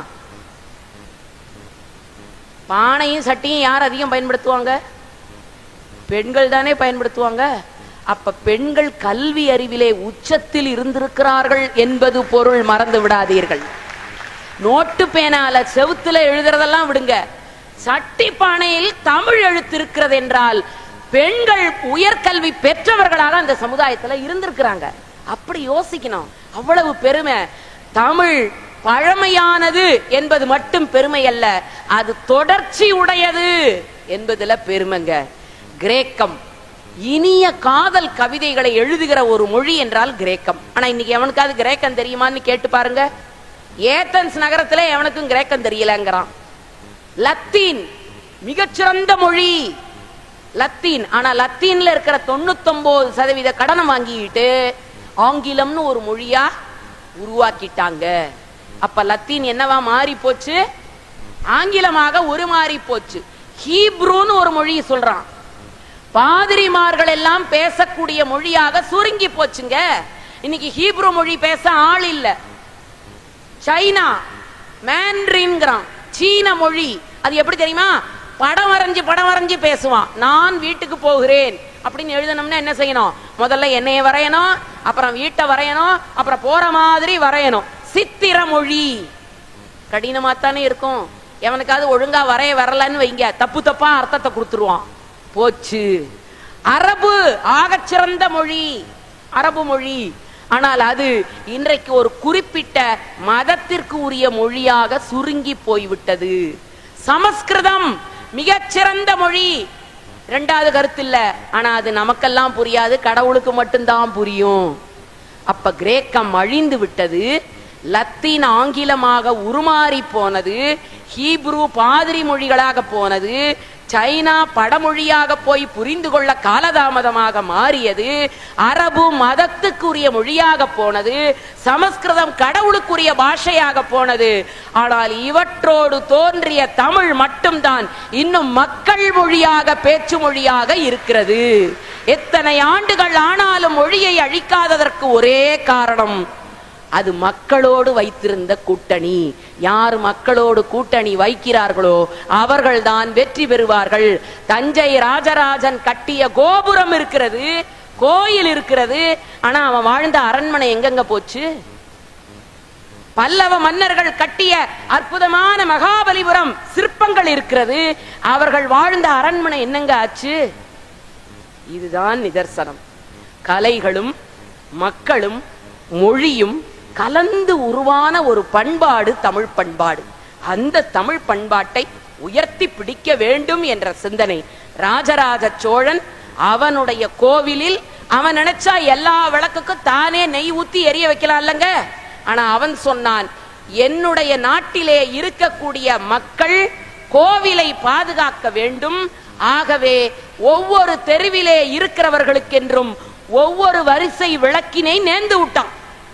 இந்த தெருவில் இருக்கிறவங்க பூரா வடக்கு திருச்சுற்று விளக்கு, அந்த தெருவில் இருக்கிறவங்க பூரா தெற்கு திருச்சுற்று விளக்கு என்று சாசனம் எழுதி கொடுத்தான். அவங்க வருமானத்துல கிடைச்ச நெய்யை எடுத்துக்கிட்டு வந்து கோயில்ல விளக்கெரித்தார்கள். மன்னன் கம்பீரமாக வந்து பார்க்கிறான் ஒவ்வொரு விளக்கையும். திடீரென்று பார்த்தால் ஒரு வரிசையில் விளக்கு எரியல, நெய் இல்ல, காஞ்சி கிடக்கு. திரும்பினான். யார் அங்கே? இது யாருடைய வரிசை, யாருடைய தெருவுக்கு நேர்ந்து விட்டதுன்னா பவ்யமா ஒருத்தன் பக்கத்துல வந்து சொன்னான், மகாராஜா, எழுவத்தூரான்னு ஒருத்தர் இருக்கான், அந்த மாராயனுக்கு உரியது இந்த வரிசைன்னா. ஏண்டா அவன் எரிக்கலன்னா? என்னன்னு தெரியல மகாராஜா, அவன் கோயிலுக்கு வந்தே பல நாள் ஆகுதுன்னா. எடுடா தேர உடுறா அவன் வீட்டுக்குன்னா. ஏறி உக்காந்தா ராஜராஜன். தேர் புறப்பட்டது எழுவத்தூரை நோக்கி. மாராயம் வீட்டு வாசல்ல தேர் போய் நிக்குது. குடிசை வீடு. மன்னனிடத்திலிருந்து ஒரு ஆளு உள்ள போறான். விசும்பல் சப்தம் மட்டும் கேட்டது. எட்டி பார்த்தால் மாராயம் பொஞ்சாதி தோல்ல பிள்ளைய போட்டுக்கிட்டு நிக்கிறா. போன காலகால சொல்றான், வந்திருக்கிறார் மகாராசா, வெளியே வா. கூனி குறுகி போய் எழுவத்தூர் மாராயம் பொஞ்சாதி வெளியில வந்து நிக்கிறா. ஏம்மா நீ விளக்கேத்தல? மகாராசா மன்னிக்கணும், போன மாசம் வந்த வெள்ளத்துல நீங்க கொடுத்த 42 ஆடு மாடு பசுக்களும் என் புருஷனை அடிச்சுக்கிட்டு போயிடுச்சுங்க. எல்லாத்தையும் இழந்துட்டு இப்ப நான் நிக்கிறேன். என் பிள்ளையும் நானும் தான் இருக்கிறோம். அதனாலதான் என்னால விளக்குக்கு எண்ணெய் கொடுக்க முடியலன்னா. அப்ப மகாராசன் கேட்டான், எம்மா போன மாசம் வெள்ளம் வந்ததுங்கிற, உன் புருஷனையும் ஆடு மாடையும் அடிச்சுக்கிட்டு போச்சுங்கிற, ஆனா 7 நாளா மட்டும் தானேமா இந்த விளக்கெல்லாம் எரியல. அப்ப 30 நாட்களில் 7 நாட்களை கழித்தால் 23 நாட்களும் இந்த விளக்கு எரிந்ததே, எப்படி உன்னால் எரிக்க முடிந்ததுன்னா அவ சொன்னா, சொல்ல முடியல மகாராசா, வெக்கத்தை விட்டு சொல்றேன், என் தாய்ப்பாலை வித்து அதுல வர காசை வச்சு கடவுளுக்கு விளக்கேத்தினே மகாராசா. உன்னுடைய ஆணையை ஒரு பொழுதும் நான் மீற மாட்டேன் என்று சொன்னாள். இறங்கினான் தேரை விட்டு ராஜராஜ சோழன். கீழே கிடந்த நாரா கிடந்த எழுவத்தூர் மாராயன் பொஞ்சாதியையும் அவன் பிள்ளையையும் தூக்கி தோளிலே போட்டு கொண்டு சொன்னான், ஆட்சியிலே இருக்கிறவனுக்கு அழகு மக்களை வாழ வைப்பது. ஆகவே எங்கேயெல்லாம் ராஜராஜ சோழனுக்கு கல்வெட்டு வைக்கிறீர்களோ அத்தனை இடத்திலும் தன் தாய்ப்பாலை விட்டு விளக்கேத்திய எழுவத்தூர் மாராயன் பொஞ்சாதி பேரையும் கல்வெட்டுல ஏத்துறான் நானே, அது கல்வெட்டு தமிழ். அப்படிப்பட்ட பாரம்பரியமும் பண்பாடும் ஒழுக்கமும் உயர்ந்து சிறந்து விளங்குகிறது என்று சொன்னால், இனி வருங்காலத்தில் அதை தாழ விடாமல் தாங்கி பிடிக்கிற முயற்சியை நேரு நினைவு கல்லூரி நிச்சயம் எடுக்கும் என்ற நம்பிக்கையோடு உங்களிடமிருந்து விடைபெறுகிறேன். நன்றி, வணக்கம். தேன் ஒன்றும் தேவையில்லை என் நாசு வைக்க, நீ ஒன்று போதும் என் நாசு வைக்க. வான் சுற்றி திரிந்தாலும் நான் மறப்பதில்லை உன்னை, வான் உயர்ந்த மொழி என்றும் கூறினாலும் எம் தாய்மொழி நீதானே. முதலில் எம் தாய்மொழிக்கு தமிழுக்கு என் வணக்கத்தை தெரிவித்து என் நன்றியுரையை தொடங்குகிறேன். மாணவர் பேரவையில் மாணவர்கள் பெருமைப்படுத்தப்பட வேண்டும் என்ற நோக்கத்தில் மாணவர்களை மேடைக்கு அழைத்து அமர செய்து பொன்னாடை அணிவித்து, நாளைய தலைவர் நீங்கள்தான், அதற்கு உரிய தகுதியை நீங்கள் வளர்த்து கொள்ள வேண்டும் என்று எங்களை ஊக்கப்படுத்தி இந்த விழா சிறப்புற நிகழ்வதற்கு அனைத்து உதவிகளையும் செய்த கல்லூரி தலைவர் பொன் பாலசுப்ரமணியன் அவர்களுக்கு எனது நெஞ்சார்ந்த நன்றியினை தெரிவித்துக் கொள்கின்றேன். மாணவர் நலனில் அக்கறை கொண்டு எங்களுக்கு தேவையான வசதிகளை செய்து தந்து தனது பல்வேறு பணிகளுக்கு இடையே நாங்கள் விழா நடத்தினாலும் தவறாமல் கலந்து கொண்டு சிறப்பிக்கிறவர் எமது கல்லூரியின் செயலர் பொன் ரவிச்சந்திரன் அவர்களுக்கு எனது நெஞ்சார்ந்த நன்றியினை தெரிவித்துக் கொள்கின்றேன். மாணவர்களின் மீதும் மிகுந்த அக்கறை கொண்டு இவ்விழா நடைபெறுவதற்கு அனுமதி அளித்து அனைத்து வகையிலும் உறுதுணையாக இருக்கின்றவர், மாணவர்களை வேலைவாய்ப்பை வாங்கித்தர வேண்டும் என்ற எண்ணத்துடன் இருப்பவர் எமது கல்லூரியின் முதல்வர் ஆ வெங்கடேசன் அவர்களுக்கு எனது மனமார்ந்த நன்றியினை தெரிவித்துக் கொள்கின்றேன். எப்பொழுதும் பிஸியாக இருக்கிற நமது சிறப்பு விருந்தினர் நமக்காக நேரத்தை செலவழித்து நமது கல்லூரிக்கு வருகை புரிந்து மாணவர்களை உற்சாகப்படுத்தி நமக்காக பல கருத்துக்களை தெரிவித்து அரங்கையை கலகலப்பாக மாற்றி வேலைவாய்ப்பினை எவ்வாறு பெற வேண்டும் என்று சற்று சிறிய சுருக்கத்துடன் கூறிய மரியாதைக்குரிய முனைவர் நா விஜயசுந்தரி அம்மா அவர்களுக்கு எனது நெஞ்சார்ந்த நன்றியினை தெரிவித்துக் கொள்கின்றேன். ஒவ்வொரு விழாவிலும் மாணவர்களுக்கு உறுதுணையாக நின்று இவ்விழாவில் முன்னிலை வகித்த எமது கல்லூரியின் துணை முதல்வர்கள் KT தமிழ்மணி ஐயா அவர்களுக்கும் குமாரராமன் ஐயா அவர்களுக்கும் எனது நன்றியினை தெரிவித்துக் கொள்கின்றேன். பல்வேறு வகையில் இவ்விழா நடைபெறுவதற்கு உறுதுணையாக இருந்த புல முதன்மையர்களுக்கும் அனைத்து துறை தலைவர்களுக்கும் துறையின் பேராசிரியர்களுக்கும் ஆசிரியர் அல்லாத பணியாளர்களுக்கும் எனது நெஞ்சார்ந்த நன்றியினை தெரிவித்துக் கொள்கின்றேன். நாம் இங்கு மேடையில் இருந்து பேசினால் கீழே உள்ளவர்கள் கேட்க வேண்டும். அதற்காக ஒலிபெருக்கி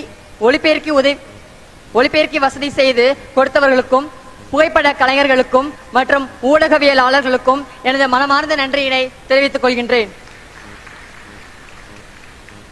ஒரு விழா சீரும் சிறப்புமாக எந்த ஒரு குறையும் இன்றி நடைபெறுவதற்கு காரணம் சரியான திட்டமிடலே. அந்த வகையில் பல விழாக்களை சீரும் சிறப்புமாக எந்த ஒரு குறையும் இன்றி நடத்தியது போல இவ்விழாவினையும் சரியான திட்டமிடலுடன் எந்த ஒரு குறையும் இன்றி நடத்தி முடித்த எமது தமிழ்துறை தலைவர் விழாவின் ஒருங்கிணைப்பாளர் முனைவர் சோமர் ராஜேந்திரன் ஐயா அவர்களுக்கு எனது மனமார்ந்த நன்றியினை தெரிவித்துக் கொள்கின்றேன். அனைத்திலும் மேலாக இவ்விழா நடைபெறுவதற்கு உதவி புரிந்த பேரவை உறுப்பினர்கள், பிரதிநிதிகள் மற்றும் எம்சியில் உள்ளவர்களுக்கும் இங்கு உள்ள அனைத்து நண்பர்களுக்கும் சகோதர சகோதரிகளுக்கும் எனது நெஞ்சார்ந்த நன்றியினை தெரிவித்துக் கொள்கின்றேன். இவ்விழா நடைபெறுவதற்கு உறுதுணையாக இருந்த அனைவருக்கும் மீண்டும் ஒருமுறை நன்றி கூறி விடைபெறுகிறேன். நன்றி, வணக்கம்.